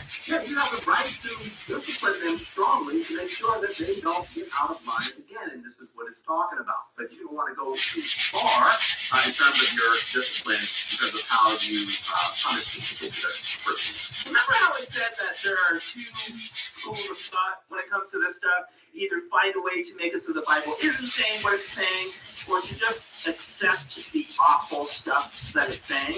This is that category. He's just fine with slavery. I don't even know why he made this video. He seems to just be okay with the idea of slavery. Please take this down. Congratulations. You've awoken the meal, and that was means you're gonna bite your back. When you are releasing mail from your service as a free person, you shall not send him away empty-handed, but shall weigh him down with fish from your cloth and threshing floor and winepress. As the Lord your God has blessed you, so you shall give to him. The case of foreign slaves was a big hit, as this option was not available to them, but that did not stop them from simply running away without fear of being tracked down. It's as simple as that. In the event that they found shelter in another's home, Deuteronomy states, "You shall not hand over to their master any slaves who have taken refuge with you from their master." And he may dwell with you in your midst, in the place which he chooses within one of your gates, where it seems best to him. You shall not oppress him. Wow. Why would this be going on? This doesn't make sense, right? Well, it's because if the master was violating the rules of being abusive or being somehow harsh and ungodly to the servant, then they can flee, and the other people in Israel are required to help them. To help them hide. To let them, oh, you want a place? Okay, let's help you set up a place over here, over here, over there. That was required under this Old Testament system that is, yes, it's regulated slavery, but in a way that seems to be only meant to bring godliness into the picture, to bring protection, to bring help. Wow. If slaves should escape from their masters and take refuge with you, you must not hand them over to their masters. Let them live among you in any town they choose, and do not oppress them. This applies to foreign slaves and to those in Israel who became indentured servants. If they wanted their freedom, all they had to do was run away to a different city. In fact, there were many rabbis that said it didn't have to be another city. All you have to do is run across the street. And all you have to say is, I'm running away from my master. And they were not forced to go back. Do you see that? You're an idiot. They're not considered property. And everything was which they began anyway. And they shall become the property. Then the owner shall not be punished in the slave his property. Why? Because anytime they don't want to serve anymore, all they have to do is run away from their master. Everyone in Israel is supposed to protect them and say, they are not chattel. They are human beings and children of God. Great option. But here is the problem. Why do they have to run away and hide? That person is still allowed to look for them. There's no place they can go to complain about the abuse. They just have to run away and hope they don't get caught. That's your solution? Sure, it's good if they can run away, but it sets up a system where people have to escape and hope that people will obey the law and not return them for a reward. You have to remember, the Bible is telling us about a people who had to be told that murder and killing was wrong. Does he think that before the Bible was written, or before they had the Ten Commandments, that there were no laws against murder? That people didn't know that murder was bad? Does he think that the Bible is the oldest known law? God is starting at the rudest possible level to help humanity somewhere. So he starts with a legal system that introduces the concept of justice. This is like the 1 + 1 and counting by twos lesson in ethics. So getting back to the topic of slavery, what critics will do is they'll quote these first ethical lessons in the Bible and condemn it as inferior to other ethical systems, while ignoring everything that came after it, up to and including the teaching and actions of the church. The other thing we have to point out, and Copan points this out as well, Robert, is the Old Testament law is not the ideal law for all time. It is not. It was made for ancient Israel just for that situation. Now, there are principles in it that are universal, like most of the Ten Commandments, thou shalt not murder, commit adultery, these kind of things. But some of the case law and some of this minutia that you get into, not ideal. In fact, Jesus even says it in Matthew chapter 19. Here's what Jesus says about the Old Testament law. He says, Moses permitted you to divorce your wives because your hearts were hard, but it was not this way from the beginning. Okay, but Jesus also said in Matthew 5 verse 18, for truly I tell you, until heaven and earth disappear, not the smallest letter, not the least stroke of a pen will by any means disappear from the law until everything is accomplished. But what about the New Testament? Right? Well, New Testament slavery did exist, but it wasn't a Hebrew thing, it was a Roman thing. And it didn't have the regulations of God on it at all. So there are no regulations given in the New Testament because God was not starting a nation. There was no national laws given in the New Testament, but rather individual personal laws. How should I make it? How should I make it, right? So there's advice given to those who are slaves that is not, however, an endorsement of their slavery. For instance, we are given advice if we're persecuted. If you're persecuted, do this, do that. Does that mean that it's good for people to persecute Christians? No. And so the fact that we have advice to those who are enslaved is an endorsement of their slavery. But whether or not you own another human being as property is also a personal choice, right? Were people forced to own and enslave people? The early Christians did plenty that was against social norms. Most Christians still believe that there was a great persecution of Christians at this time for this reason. Why not just include one more thing on our list of reasons to persecute the Christians? Now, Paul, who traveled extensively throughout the Roman Empire, sharing the gospel, would have been arrested for sedition and put to death had he preached against slavery, because it was such a part of their culture. And at that time, inciting slaves to rebel against their master was a capital offense in the Roman Empire. There were laws that forbid it, and anyone who did that was put to death. So Paul was very careful not to cross that line. The message he preached was anti-slavery. So Paul, who was very proud of his imprisonment, who talks about being imprisoned regularly, who in the book of Acts is freed from prison by God, who is said to be a martyr of the faith, doesn't talk about abolishing slavery because he is afraid of going to jail or he's afraid of being executed. I'm too scared. God can send us messages, but he's limited by our laws? In the book of 1 Timothy, Paul took it a step further, and he condemned slavery. Yes, he actually came out and condemned slavery at a time when the whole world practiced slavery, with the exception of Israel. Chapter 1, verses 9 and 10. But 1 Timothy 1:10, check this out. Here's another verse about kidnapping. It says, fornicators, sodomites, kidnappers, liars, perjurers, and if there's any other thing contrary to sound doctrine, saying the law is for these people. And who's on the list? Kidnappers. And this is a word that had the connotation of slave traders. Whether that would be for a sex slave trade or for some other kind of slave trade. And the New Testament encourages the same thing as well. In 1 Timothy 1:10, it says this: the law is for people who are sexually immoral, or who practice homosexuality, or are slave traders, liars, promise breakers, or who do anything else that contradicts the wholesome teaching. Now let's look. The law is for people who are sexually immoral, who practice homosexuality, or are slave traders. Or who are slave traders. Liars. In the original Greek, that means liars for profit. You know, we have these jokes about used car salesmen, but anyways, basically, liars for profit. All the time that he does casually talk about slavery, like it's cool beans, it's because he couldn't condemn it. But this verse, that could have no other possible meaning, he did risk going to jail for. Now, you probably already know that the word that has been translated to homosexuality here, or sodomy, didn't always get translated that way, because the Greek word translated here probably never would have been translated as homosexual.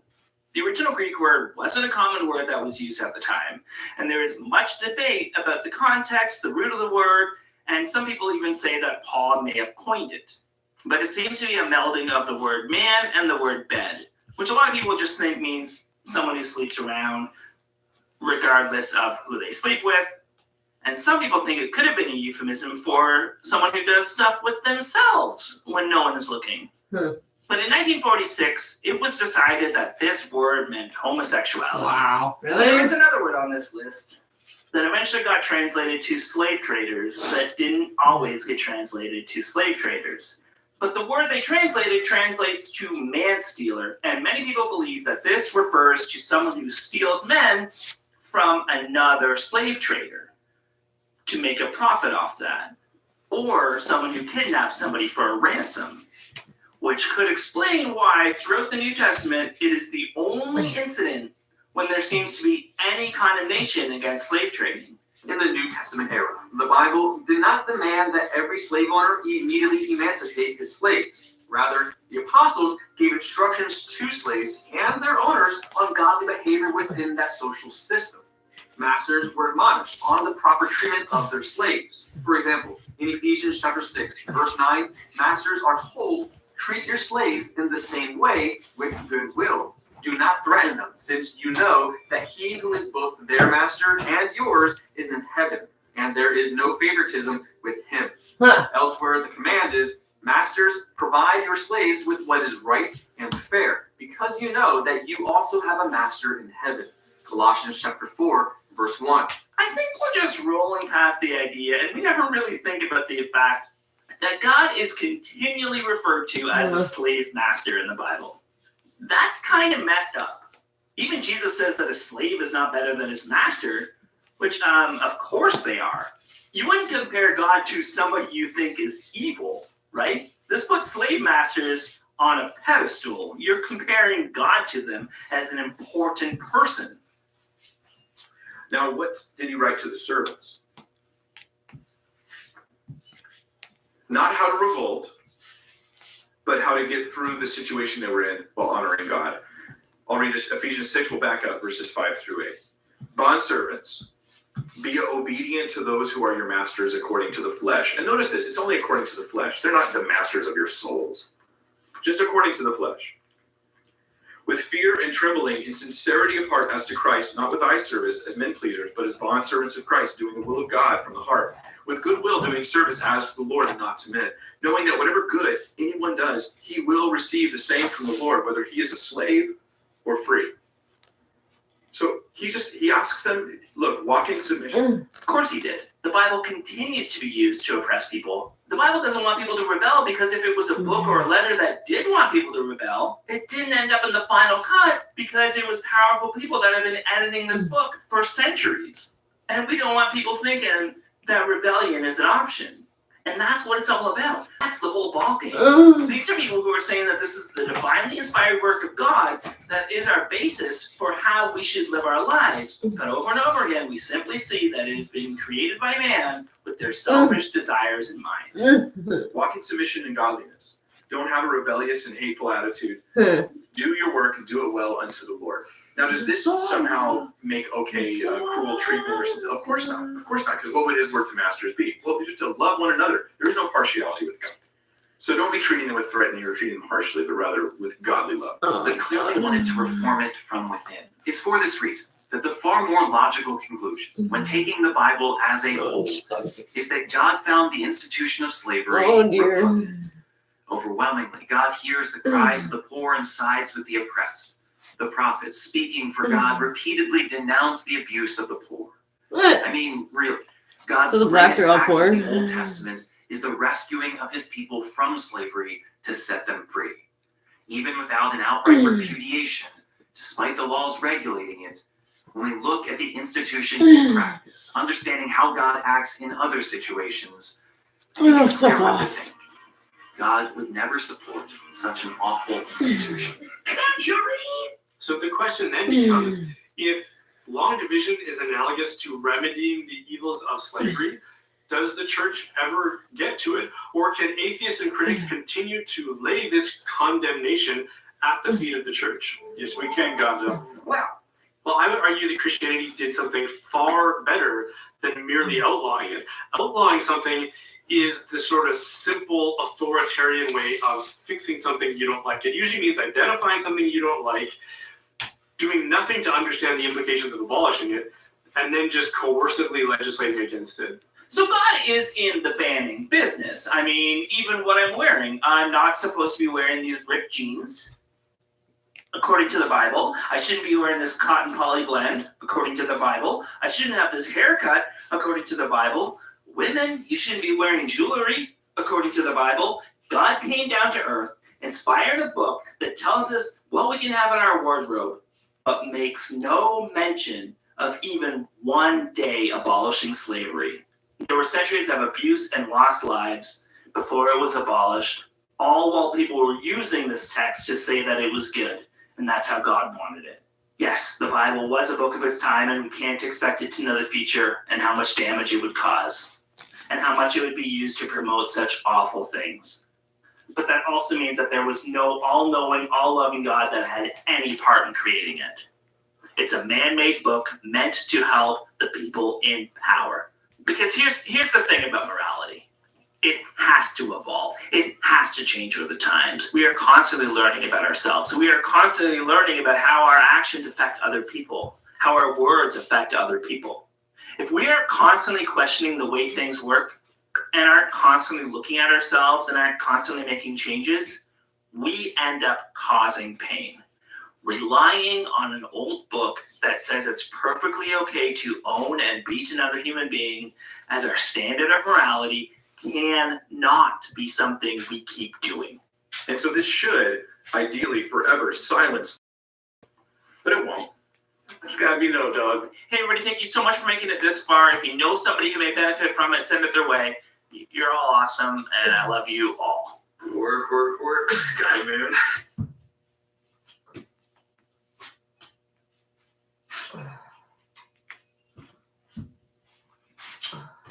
Hi, this is Matt Baker.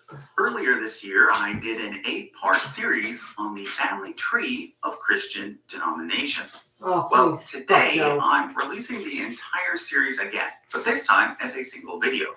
I've titled it History of Christianity, because although I go through things in a family tree format, it does end up being a rather systematic study of church history.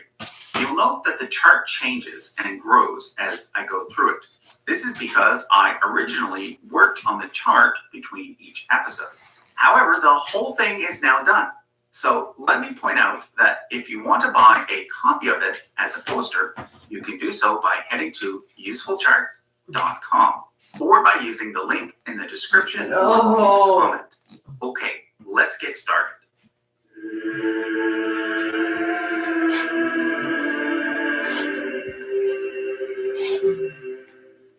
Okay, let's start at the very top of this chart with ancient Israelite religion, many centuries before the birth of Christianity. This represents the religion of the people who lived in the kingdoms of Israel and Judah during the Iron Age. So basically about 1000 BCE to 600 BCE. Now there are several competing ideas about what exactly the ancient Israelite religion looked like and how it came to exist. So rather than present you with only one view, let me give you at least two. The first is the view given in the Bible. According to a literal reading, God revealed himself first to a man named Abraham, but then Abraham's descendants ended up in Egypt as slaves, where they became known as the Israelites. God then revealed himself to Moses, who helped lead the Israelites out of Egypt and into the land of Canaan, where they conquered the local population there and eventually established a kingdom, which was then later split into two. So according to this view, the Israelites knew about the one true God from the start, but then after that, they started disobeying that. Fuck no.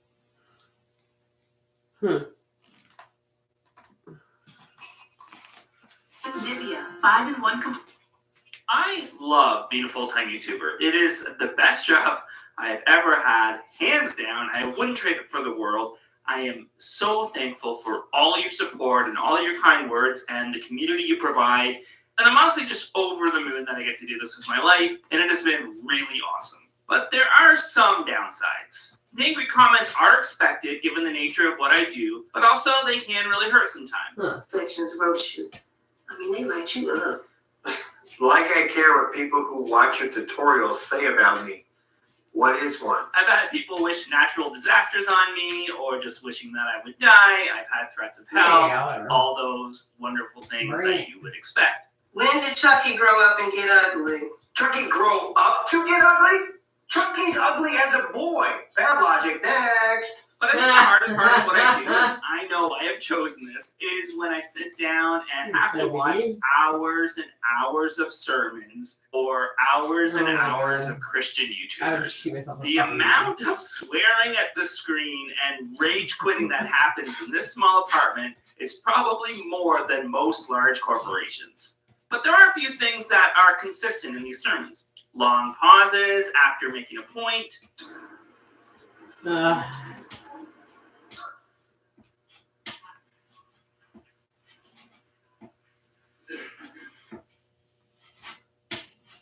Weird pastor cadence. Your life doesn't begin when you get married. A boyfriend or girlfriend doesn't make your life start happening. Life is happening. The question is, are you happening? I picture the Christian life as a kind of spiral up into ever-increasing hope, which leads to ever-increasing joy and peace, which leads to experiences with God in trial, which lead to more hope. The harder the bottom, the higher the bounce. God let me be cut down for a little while, but I see a shoot coming from the start. But there's a great debate going on about this. What are we going to do about this magician that rose from the dead? And appealing to science when it fits their narrative. When we look for evidence that helps us believe in God, there are many places we can look to. We can look to the sciences. We can look to morality. We can look to history. We can look to stories of Jesus Christ, the story of a God made flesh, come to us in first century Palestine. To the universe, but it looks like the universe had a transcendent cause. Because if all space, time, matter, energy began, then anything within space and time cannot have been the cause of that beginning. Because sex creates this bond between you two. It's like been a scientific study that when you have sex with someone, oxytocin is released into your body, which is a bonding chemical, and you're bonded to that person, whether you like it or not. Nowhere else in nature do we see something called evolutionary adaptation that leads toward the destruction of a species. But the problem with this, of course, is that they only appeal to science when they think it agrees with their message and dismiss it completely if it goes against what they already believe. You gotta realize that science doesn't show all the truth.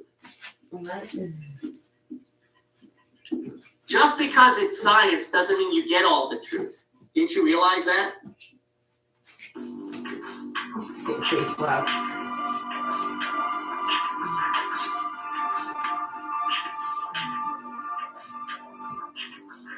Hey everybody, thank you so much for liking and subscribing and commenting and all the other wonderful stuff you do, because you're all wonderful people who are awesome.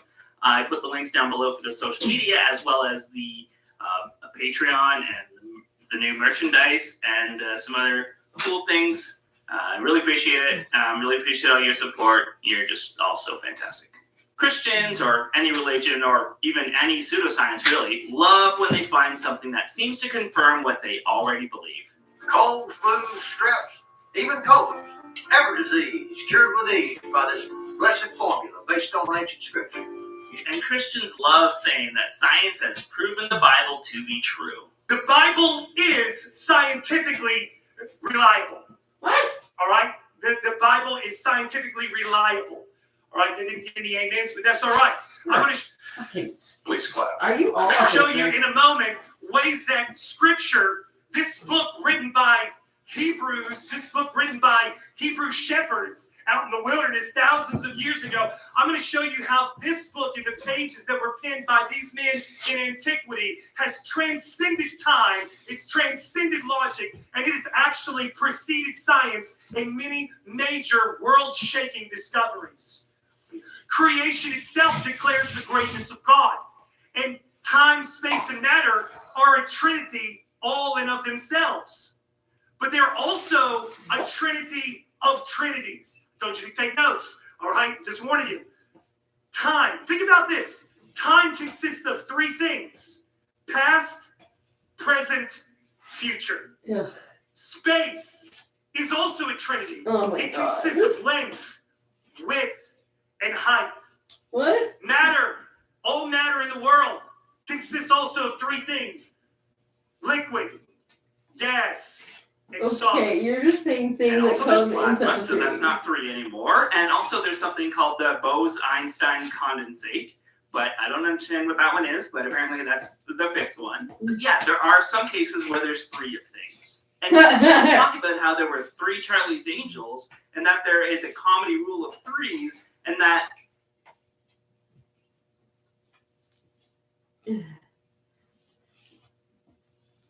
but it's possible we made him into a trinity because we like 3s, or that you can pick any number and find significance in some way. At a time when some believed that the earth sat on the back of a large animal, 1500 BC, the Bible spoke of the earth's free float in space. Quote, he hangs the earth on nothing. Science didn't discover that the earth hangs on nothing until 1650. But what is nothing? Is the gravity that keeps the earth orbiting the sun and the sun orbiting the center of the galaxy nothing? Does nothing exist? Maybe, but what would that look like? But the Bible also says that the earth is on pillars, so is that part of metaphor?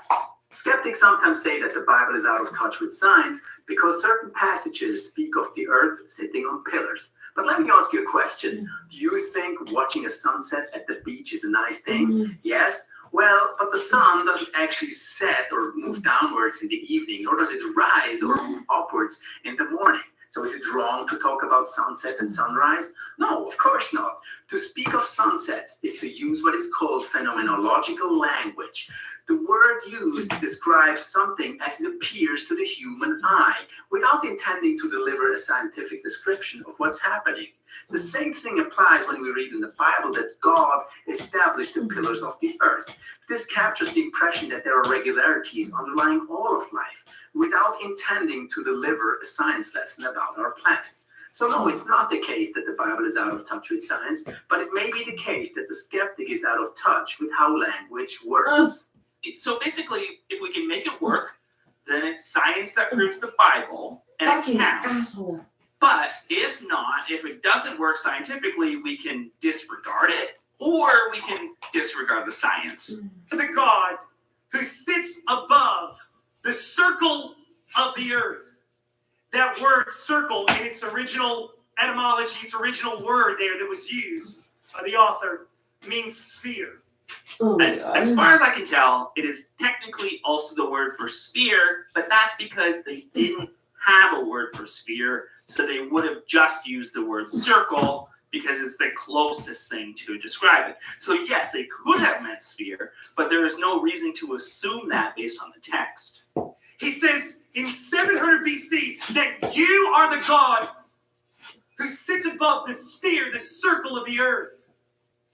The Bible told you that this earth was a globe 2,200 years before science could ever prove that it actually was a sphere.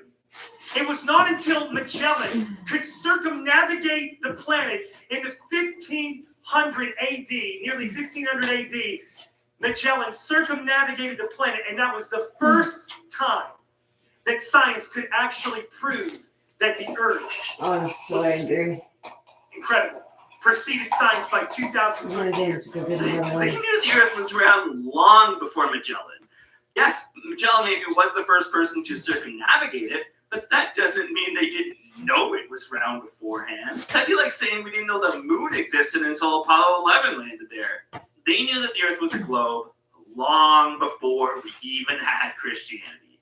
But yes, this verse was written a couple hundred years before that. And also it says circle, not sphere. And also the same verse says that the heavens are like a curtain and a tent on the earth, which isn't a very great description on how the stars work. But they have such a strange relationship with science, and even the word science. I love science. I'm so excited about science. I do not, however, like scientism. Science is the applied understanding to the natural universe to understand how everything works. Science explains things.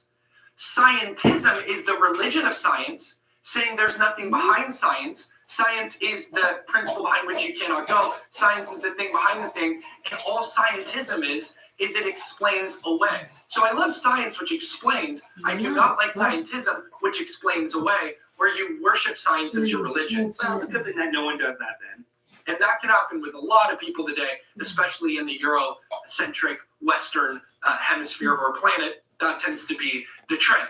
Now, I get accused all the time of making science my God or my religion, and it doesn't make any sense. I find science interesting. It's interesting, the ghosts. And I like hearing about scientific studies or new scientific advances. When I'm curious about how something works, I like looking it up. But I don't give all my money to science. I don't pray to the science of agricultural studies before I eat, or ask a neuroscience for sweet dreams before I go to bed. I'm just interested in how things work. What they're really saying is that because I've rejected religion as a means to understand the world around me in favor of scientific understanding, that I have applied other aspects of my life to science like I would have with religion. And that is simply not the case. What it seems to be saying is that scientific understanding that aligns with their religion is fine, but looking at and understanding science that contradicts their religion is not fine and crosses the line into being a religion itself. You only believe in science. That's probably why we never win. The Bible was not originally intended to give us all the technical terms of the scientific method. The Bible is, remember, it's mostly poetry, it's mostly story. When you look at the Bible, it's not a science book proper in the sense that it gives you all the, meanings and understandings of the subatomic realm. What the Bible is where science tells us how, the Bible tells us why. Angry. So science tells us how God created everything. The Bible tells us why God created everything. Because here's the thing about scientism, this is where it falls apart. Scientism cannot tell you why everything is. Oh, it can tell us why we're trying to survival of the fittest, quote unquote. But in reality, when you get to the ultimate why, like why are we so passionate about surviving? Why are we searching for meaning? Why do we grieve those who are dead, who we love in the present, they're gone in the past tense, and there's no Darwinian explanation, social utility, or evolutionary principle that can explicate why this is happening? See, science can tell you how the universe was made. The Bible tells us why the universe was made. Science most definitely can tell us why things happen. And we have known for so long that it isn't just survival of the fittest. There is so much more about what makes us who we are. And just because there is a scientific answer to it doesn't mean it's not a beautiful or interesting answer. And so that's why it's so important, as we'll get into in a little bit. Christians invented science. So for Christians to then go against science is very contradictory to its origins. Christians invented the methodological, scientific postulates, theories, hypothesis, and evidence that we now enjoy today, which gives us our iPhones and the ability through SpaceX to one day colonize Mars. And yes, there is some truth to that. Not necessarily that they invented science, but yes, Christians have advanced science in a lot of ways, for sure, because they thought that they could use it to prove God's existence. The problem is that it didn't do that. So many scientists either left the faith or they left their scientific study behind for the faith. Because real scientific discovery happens when you aren't sure of the outcome or you aren't aiming for an outcome. Science starts with an unknown, and science also ends with an unknown. If you ask a scientist, how did it all begin? They'll say the Big Bang Theory. You say, but what before that? They say, I don't know. You ask a scientist, how will it end? They'll say, I don't know. But if you go to the Bible and you go to Scripture, the infallible, spoken, inspired word of the living God, it fills in the blanks that science cannot offer. It tells you and suggests to you exactly how the universe was fashioned and made. It tells you how and why everything came into existence. And it also tells you how everything will end. And the thing is that the scientific method sometimes takes a while, and sometimes we don't get the answer that we want. And that scares people. It scares people because with religion, at least we have an answer. And someone who wants an answer right now can get that with religion. And there is a comfort in that. But the thing is, I am okay with not having an answer or not having an answer I like over having the wrong answer and feeling comfortable. Or worse, having a wrong answer that actually causes more harm than it does good. If the Big Bang Theory is true, then I would like to know what exploded and where did it come from and where did the energy come from and where did the space come from for the matter to expand into and where did the organization come from and where did the information come from? There's a whole host of questions that are a whole lot harder for you to answer than in the beginning God. Where's information come from? Then I have good news for you. So do scientists, which is why they are studying it. But you thinking that because someone doesn't know something, that you can be smug and you can laugh at them does nothing to actually get to the truth of anything and actually find any real answers. Question, where did the Big Bang come from? Who lit the explosive? Nothing. Or they'll say nothing, so it came from nothing, so nothing caused everything. That goes against everything that science says, that there's always a cause. Again, what is nothing? As far as I know, everything is made of something, so discovering the nothing would be pretty incredible and would be something worth studying. And maybe there wasn't nothing, and that nothing became a something. That's really interesting. How did that happen? Let's try to figure it out. Maybe there was something else, and out of that came what we have. And maybe it was a God, and maybe it was your God. If it was, if we keep studying, maybe we'll discover that.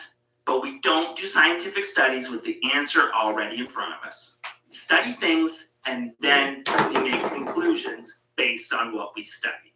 Why be afraid of it? Why be angry at that? If your God did it, then you'll figure that out through science. Like, do you either believe in science or you not believe in science? I'm an American. I can believe in whatever I want. I don't give a moment. That's the argument I'm trying to make. And if God is separated from ethics and morality and behavior, then there is no ultimate judge of our behavior. There's no sin, there's no guilt, there's no judgment, there's no punishment to fear. Live any way you want to live. And that's how those philosophers lived, and that's how Darwin lived. No, there's probably there hasn't been any evidence for a higher power looking down on us in judgment. So we have to keep each other in check. And don't get me wrong, we suck at it, and we need to improve how we do it. But that's why we have laws and courts and jails, because we're at least trying to figure out how to do it ourselves, because there's nobody else to do that. My name is Judge. What kind of name is that, magazine? Free to live any way you want. There's no creator. So make your choice. You want to worship God? Holy? Omniscient? True? Or do you want to worship Charles Darwin, who is the stooge for atheistic humanism? Let's say hi to two books. One, the Bible, was written by our Lord. The other, The Origin of Species, was written by a cowardly drunk named Charles Darwin. Darwin has never been a religious figure. He's a flawed person who did some really cool science. Okay. Not everything he said was right, but he advanced our knowledge in a significant way, and he pointed us in the right direction. He helped us better understand how things, and science has advanced and advanced and advanced since then. But he's not like the atheist pope or anything, but they love to frame it in a religious context because that is the world that they know.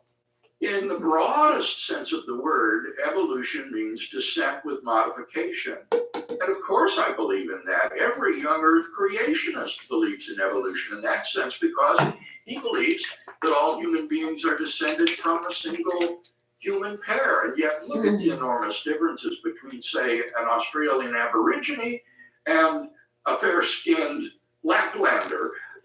Clearly there's been descent with modification among living animals and organisms.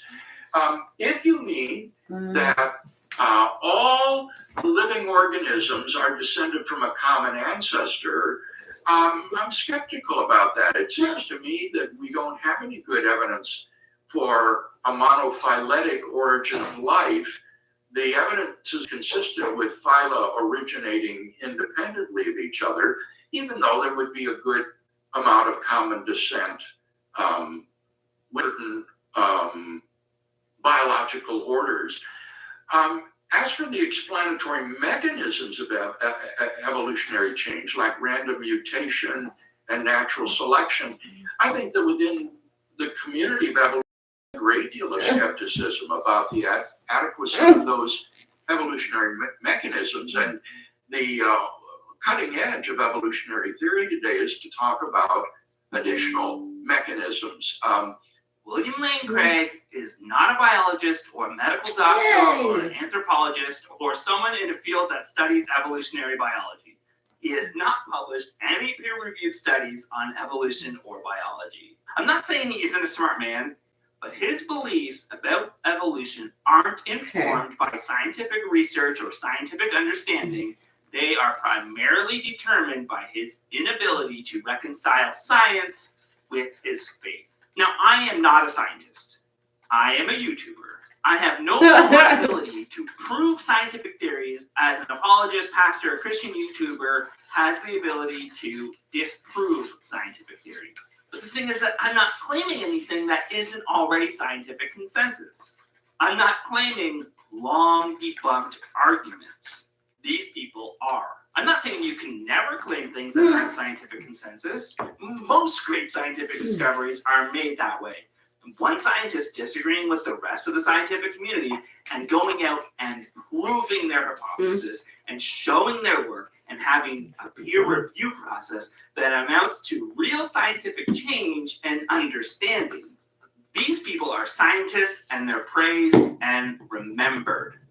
Most Nobel Prize winning scientists changed how science is understood. And that's a good thing. But that's not what these people are doing. These people are making arguments that sound clever, trying to get people to ignore science that actually mean nothing. They aren't disproving anything or putting the work in to actually disprove something or prove a new hypothesis. You know what makes humans different from other animals? Feet. No, come on, bears have feet. We're the only species on Earth that observes Shark Week. They're making arguments. Atheists confirm that the road to atheism always begins in a biology class with Charles Darwin. Saying that scientific understanding leads to atheism isn't really an argument for your side. And it always appeals to sinners running away from God, running in the direction of their lusts and sin. Creation cannot be understood any other way than by believing the revelation of the Creator. If you want to choose Charles Darwin, you can have him. But Charles Darwin is not a hermeneutic to interpret Genesis 1 and 2. Creation, as I said, has no connection to science as we know science. Science as a reality was created by God at the creation. Science is simply the observation of the way things are. And they are the way they are because he created them that way in 6 days. If science is an observation of the way things are, then that is leading people away from your God. Maybe your God just simply isn't the way things are. You're so religious! How are you going to do science experiments if you don't even believe in science? Just because someone's religious doesn't mean they have a problem with science. And certainly, if an introductory biology course at a community college can refute 2,000 years of miracles. Somebody says, well, couldn't God have used evolution? That question is intrusive, irritating, and irrelevant. If you want an answer, he did not. He did not. He made everything in 6 days. Why are you questioning what God has said? If God came to you and said, I made everything in 6 days, what would you say to him? Well, no, listen, God. There are some things you need to know about science. When your worldview is God said it, I believed it, that settles it, like so many bumper stickers say, or this awesome song says, God said, I believe, and that settles it for me. When you live your life with that mindset, then you don't get to say anything about science. But Trevor, you may say, Trevor, what is the problem here? Some unscientific people don't believe in evolution or the Big Bang. What's the harm? And maybe it isn't that harmful for a few people to not want to believe or not want to understand how the world works so that they can hold on to their religious belief. But they want this anti-science attitude to spread. They want to force it into the schools. Well, the Arkansas House has approved legislation that would allow educators in the state to What are teach they doing? creationism and science classes as one of the possible origins of the earth. Creationism could soon be added to your child's science curriculum if a bill that's making its way through the Indiana General Assembly passes a House vote. Gina, Senate Bill 89 originally Okay, the Brain. creationism bill was written to allow school corporations to Ah! of creationism in public schools. And when they can't do that, they want to get their children out of the schools, and they want to get their children out of the schools and teach them this nonsense at home. Hi, and welcome to Homeschool Quick Tips. I'm Dr. Georgia Purdom, and this is Dr. Jennifer Rivera, and we are two homeschool moms with a lot of experience, but we also work here at Answers in Genesis to help develop the programming and curriculum for the Creation Museum and the Ark Encounter. And so the purpose of this show is to help you understand how to use those programs and resources and so much more that Answers in Genesis has to offer in your homeschool. We are saying, okay, in your most formative years, we are going to do everything we to make sure that your entire educational experience is influenced by the Word of God. And wow, that is going to set you up so well for when you do go out into the world and you're met with all of these kinds of crazy ideas and different ideologies. You are going to be so prepared and so equipped to contend with those different kinds of lifestyles and ideas because you are going to have such a strong grasp on what the Word of God is. Says, here's the truth, evolution, no God, and everybody kind of goes, yeah, that makes sense. And your kid goes, huh, okay, I guess that makes sense. So they're literally designed to create an indoctrination environment rather than an education environment. That is incredibly important for you. Here's what's coming.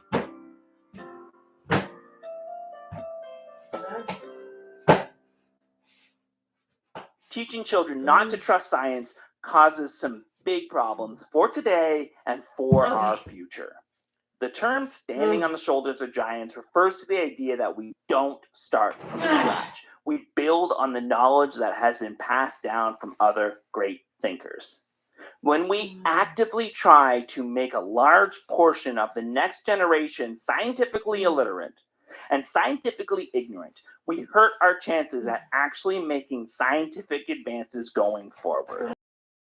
You may be successful at keeping them in your religion, but you risk creating a society void of scientific advancements. It's not just that people won't be studying evolution or Big Bang cosmology or whatever science you're personally afraid of. This kind of thinking discourages people from all science, but it's not the only kind of thinking causes. Approaching science like it's something that you can just pick and choose from means that it gives people permission to ignore the science they don't like or find inconvenient. Things that matter today, things that matter for our future survival. There is a troubling indicator about global warming. Preliminary data shows the Earth has breached a critical temperature threshold for the first time in recorded history. On Friday, according to Europe's Copernicus Climate Monitor, the global average temperature was more than 2 degrees higher than pre-industrial levels. It happened on Saturday, too. The data surpasses the limits set Climate Accord in 2015. That's when global leaders agreed to work towards capping the rise of global temperatures at 1.5 degrees above pre-industrial levels. As Jackson Prosco reports, carbon-cutting policies haven't done enough to reduce emissions. This is why they're worried. For decades, the global average temperature has been getting higher and higher. Then in July this year, it broke through 17 degrees for the first time. The record for the hottest day on Earth fell not just once, but 3 times in a week. And it's not just the land that's hot. The oceans, which take up most of the world's heat, are seeing unprecedented temperatures. The center says this year's maximum sea ice level is about 1 million square kilometers less than the previous record low set in 1986. For context, that is about the same sun, and the average maximum amount of sea ice between 1981 to 2010 compared to this year was about 1.75 million square kilometers less, about the size of BC and Alberta combined. Experts say sea ice is necessary for penguins who use it to breed and rear their young, on top of other environmental factors. But there is one group in particular that doesn't seem convinced. Pew Research poll from November found that 53% of Americans say human activity is responsible for a warming planet. However, only 32% of evangelical Christians agree. Same people that have you believe that my great-grandfather was a monkey. If he was a monkey, then why was he killed by a monkey? So all these recent weather events are causing climate anxiety. So what do you tell young people about global climate change and the world's future? Well, let's just summarize what you said. It's hurricane season, and we have hurricanes. It's fire season, and we have fires. And it's summer, and it's hot. These things have happened before, and they'll happen again. We're not seeing anything unusual or unprecedented. This interview is from September of 2023, the hottest summer on record, with unprecedented amounts of wildfires and natural disasters. But it's inconvenient to think about our responsibility in that, so he says it's all fine. So much for global warming. Actually, this is direct proof of the... Nope, I'm not going to take the bait. How they talk about we've got to save the planet. It's man thinking he can save himself. It's man thinking he's his own God, which is Genesis 3:5. You will become like God. Man thinking he saves the planet. It's just that if I save you from drowning right now, I'm kind of playing God because the Bible says that God gives life and takes life away. So why should it be up to me if you live or die?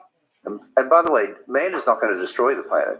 God promised Noah after the flood, Genesis 8:22, while the earth remains, seed time and harvest, summer and winter, day and night, will not cease. But why do they always go to the fact that God likes killing and destroying things as a way to say that God is good? Nothing about the flood story or his promise after the flood shows a good God. At the very least, it shows a God who makes rash decisions and then regrets it. But it also shows an angry God who didn't regret that he did a genocide, but how he did the genocide. So he put a rainbow in the sky to remind everyone that he'll kill them different next time. And when you read Romans 1, I think what you're seeing happening today in the homosexual revolution, the gender revolution, and now in the climate change, all of that, you read Romans 1. Everything in Romans 1 is happening before our very eyes. To be fair, it did take a while for someone to jam some homophobia and transphobia into the conversation, so I guess that's a positive. And they exchanged the truth of God for a lie and worshipped and served the creature rather than creator. That's what's going on. It's a worship of man. It's a worship of nature. Guys, we don't really have to worry about global warming because, yes, is the earth getting unbearably hot? Of course it is. But it's all part of God's plan. Look, if God wants to roast us like turkeys, there's got to be a good reason for it. Let me make it very simple. The Earth is a disposable planet. If you want an illustration, you wouldn't really try to save permanently a styrofoam cup, would you? Relative to God's plan and to eternity, this planet is a styrofoam cup that has a very brief usage. So when God looked over his creation and said that it was good, he was looking over a piece of trash? Or in Jeremiah when God said, "And I brought you into the plentiful land to enjoy its fruits and its good things, but when you came in, you defiled my land and made my heritage an abomination." He was talking about a temporary thing that's going to be thrown out? Or in Psalms when he said, "In his hands are the depths of the earth, the height of the mountain are also his, the sea is his, for he made it, and his hands formed the dry land." He just says, chuck it. It's just a styrofoam cup. That's what he's saying in those verses. First and foremost, the Bible speaks in the book of Romans about a generation that was going to spend more time worshiping the created things than the creator. And I think that generation is on the earth today. When you start to support the rescue of endangered animals and abort fetuses, you have inverted the perspective of value. I see this meme posted a couple times a year about how we care more about the eagles or whatever bird than we do about human fetuses. And it's such a stupid comparison. It's just that when an animal is on the endangered species list, we try to do things that don't move it to the extinct list.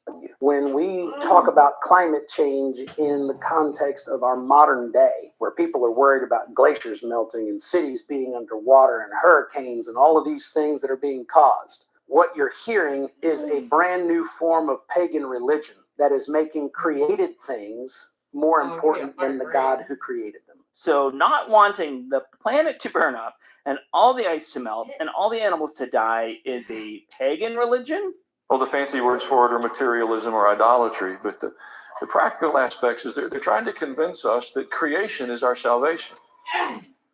That if we'll worship creation, that's the highest value you could embrace. If you'll care more about the world that we're living on than the people living in the world. Where are we going to live if we can't live on this planet? I would argue that caring for the planet is caring for people. This planet will probably survive. It's the humans that might not. You're a person of superior moral quality.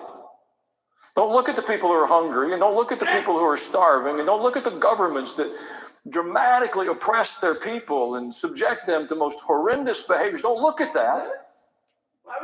Oh, okay. So we should put our efforts into helping the poor and refugees then? See, we need more information than we have. We have to think with thoughts other than what our secular culture hands us. We need more components in the equation. Jesus did not tell us that elimination of poverty is the assignment. What's happening at our border is largely being pitched to us as a humanitarian effort. It's simply not true. 5 billion people in poverty in our world. If we take 1 million people a month into our nation, which would bankrupt us as a people, it wouldn't make a dent in global poverty. No. That was just an argument for that situation. He doesn't actually want to help the poor people. Let's worship the trees. Now, I like to be outdoors. I'm an advocate.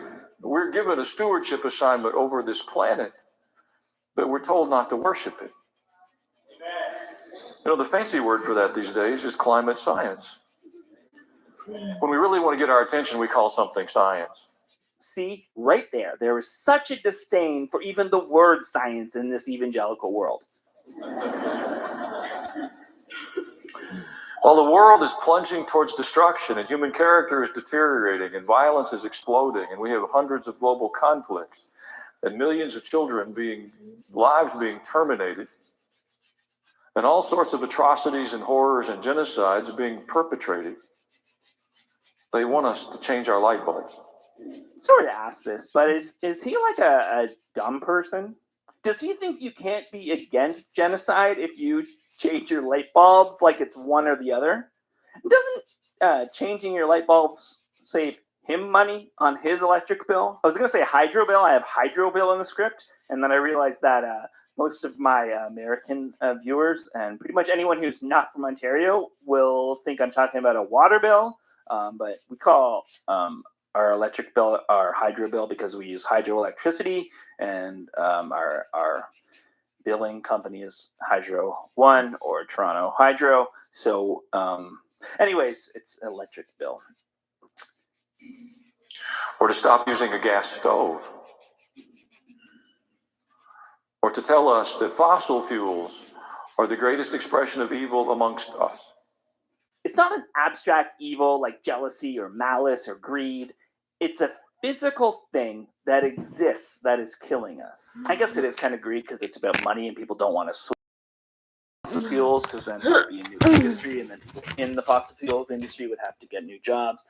So it is greed, but the physical thing, fossil fuels aren't an evil in that sense. They're just a poison that is making us die. Folks, it's a very elaborate, very well orchestrated, highly motivated bait and switch. I'm an advocate for taking care of the world in which we live. But first, we have to take care of the relationship we have with the living God.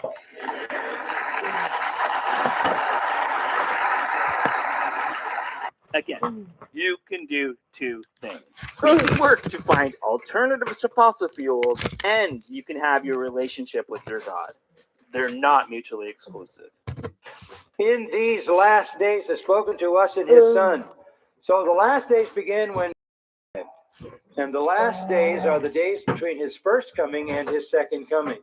So throughout that entire period of redemptive history, there will be mockers who will come and ridicule the idea that Jesus is returning.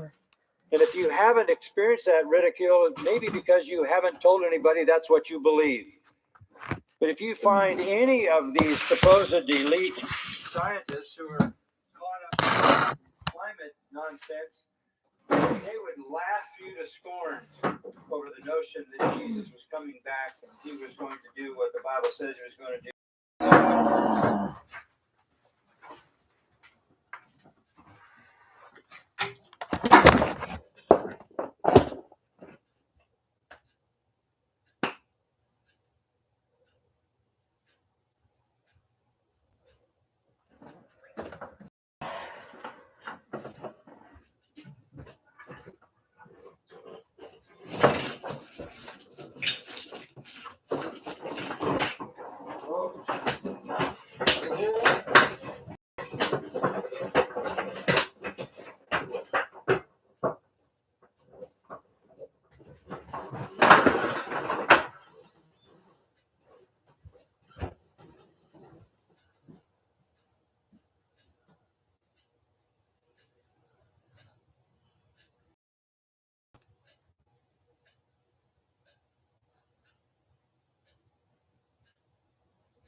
Oh, you're live.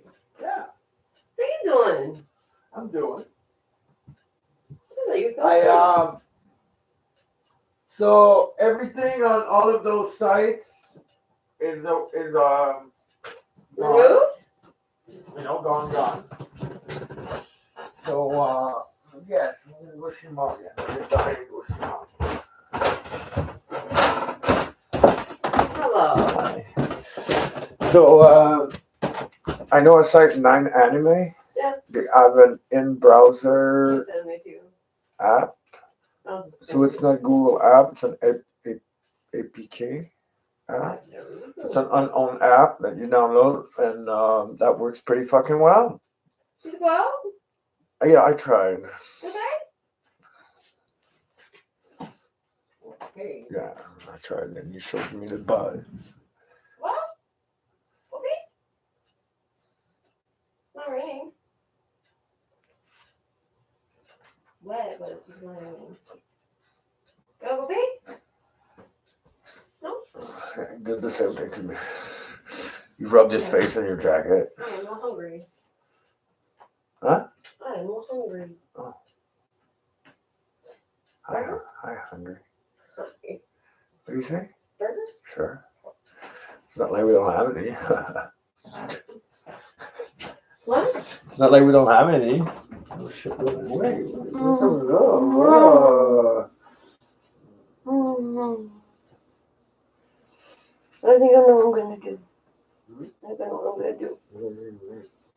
I'm gonna do a piano staircase. Your face got stuck to my hair. I'm gonna do a piano staircase.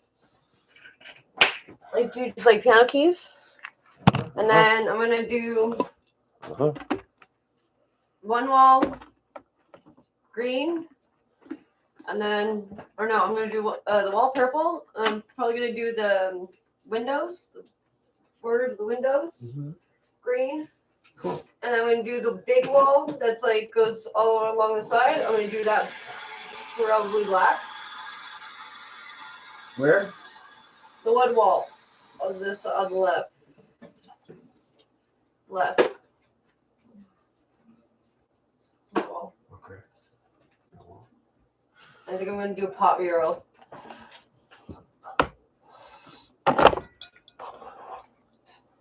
Get it? Huh? Get it? Yay to whatever you want, baby. Like, I was half listening. Ooh. Black, purple, green. Say hi to your dog. I didn't say hi. Hi, Jack. Yeah, what's up? Yeah, see everybody. Didn't I like that? Well, that's what he gets. But Are you being a pain? no, a little bit. No, a little bit. It's going. We'll get my toe. Go.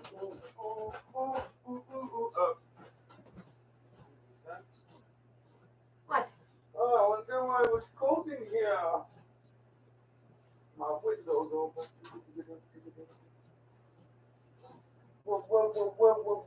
Window. Okay, shut up. Why does my brain let me do this? How you know?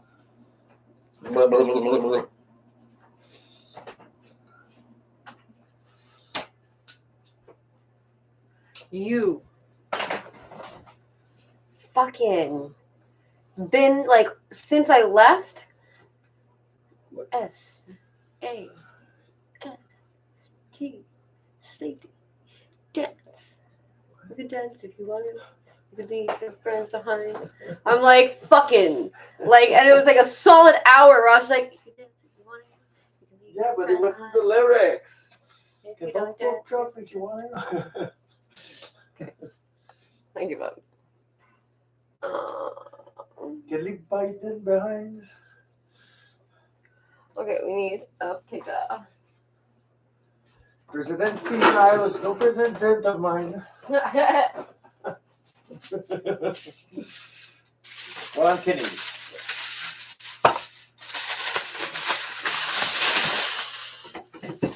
Oh my god, I miss her so much.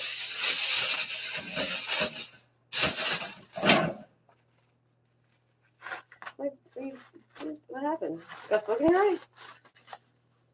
Maybe I rubbed my eyes. With what? My weak finger. Oh, fuck. Stupid. Yeah, a little bit.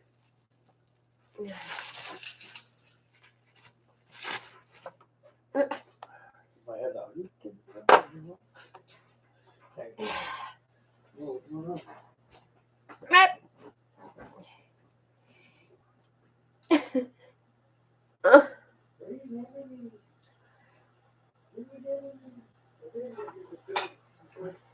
English? English? I said, I think I will take the pill just to be sure. Oh.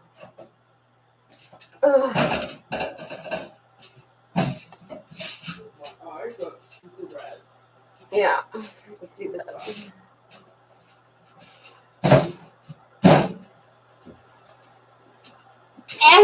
When it feels perfect.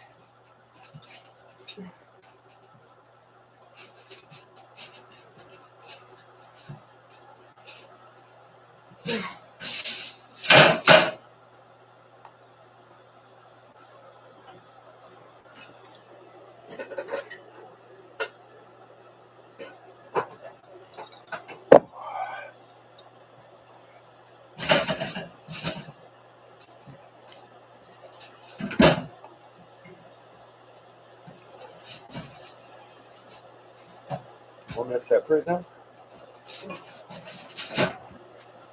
Here.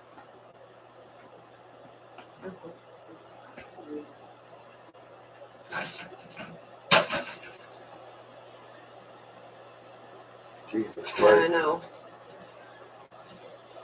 Well, I'm just like,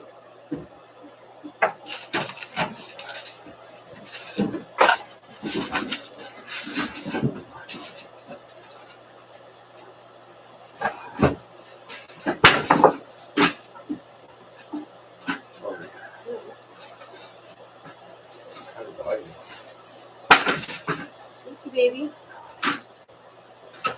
My hero. That's some non-bros. I know. I don't care. I don't care. Order. Thank you. Order. Can I have a pouch of tea? One or two? One. Really? I usually put two in. I just leave it longer. Just wait before putting the milk.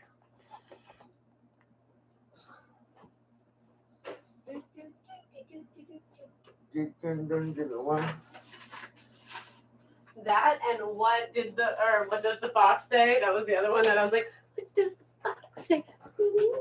I'm like, stop it! Wow, baby. This is great.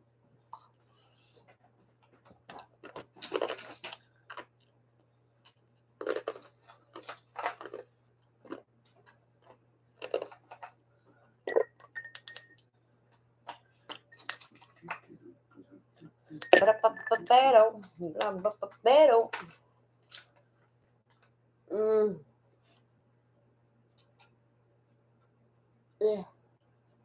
Oh, really hot tea. Well, yeah.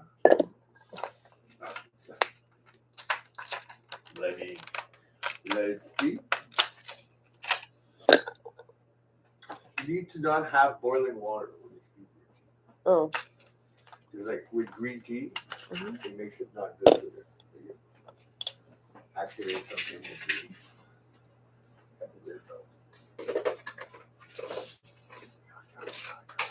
You have water over there? Yeah, okay. Yeah. Giant fucking bowl.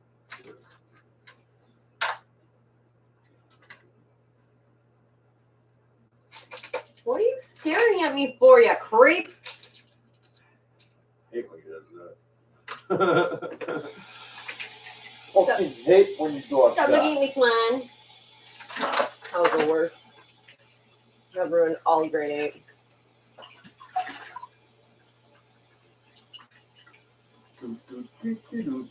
Thank you very fucking much.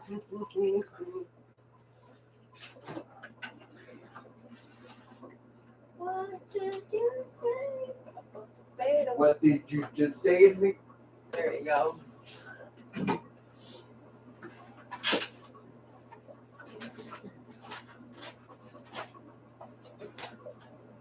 Okay, good. I don't know where you went further to stare at me.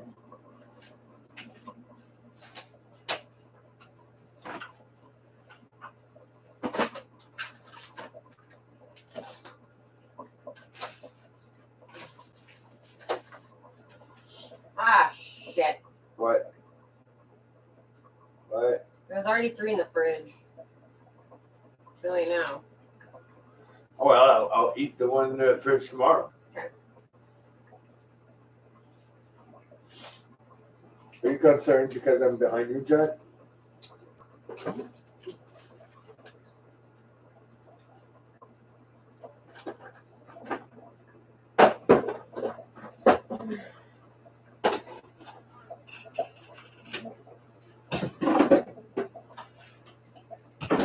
Just like that I'm behind you.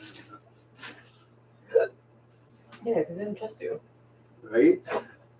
Yeah, with good reason. You can reason to not trust me.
He's like looking down because he's so waiting for you to drop. Like, I think you put it on.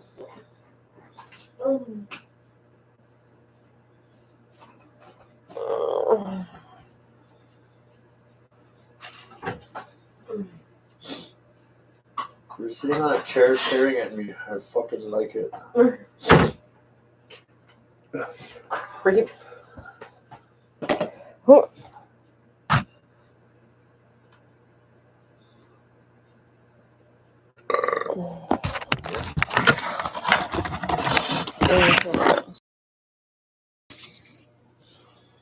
Hey. Hey. Fuck you up. They fuck you up in a way where.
This Jack.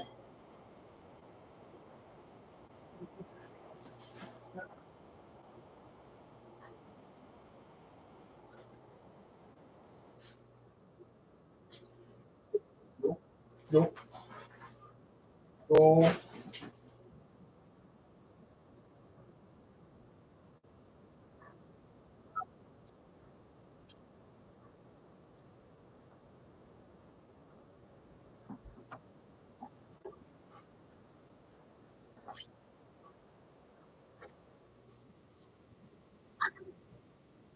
That's why I test my.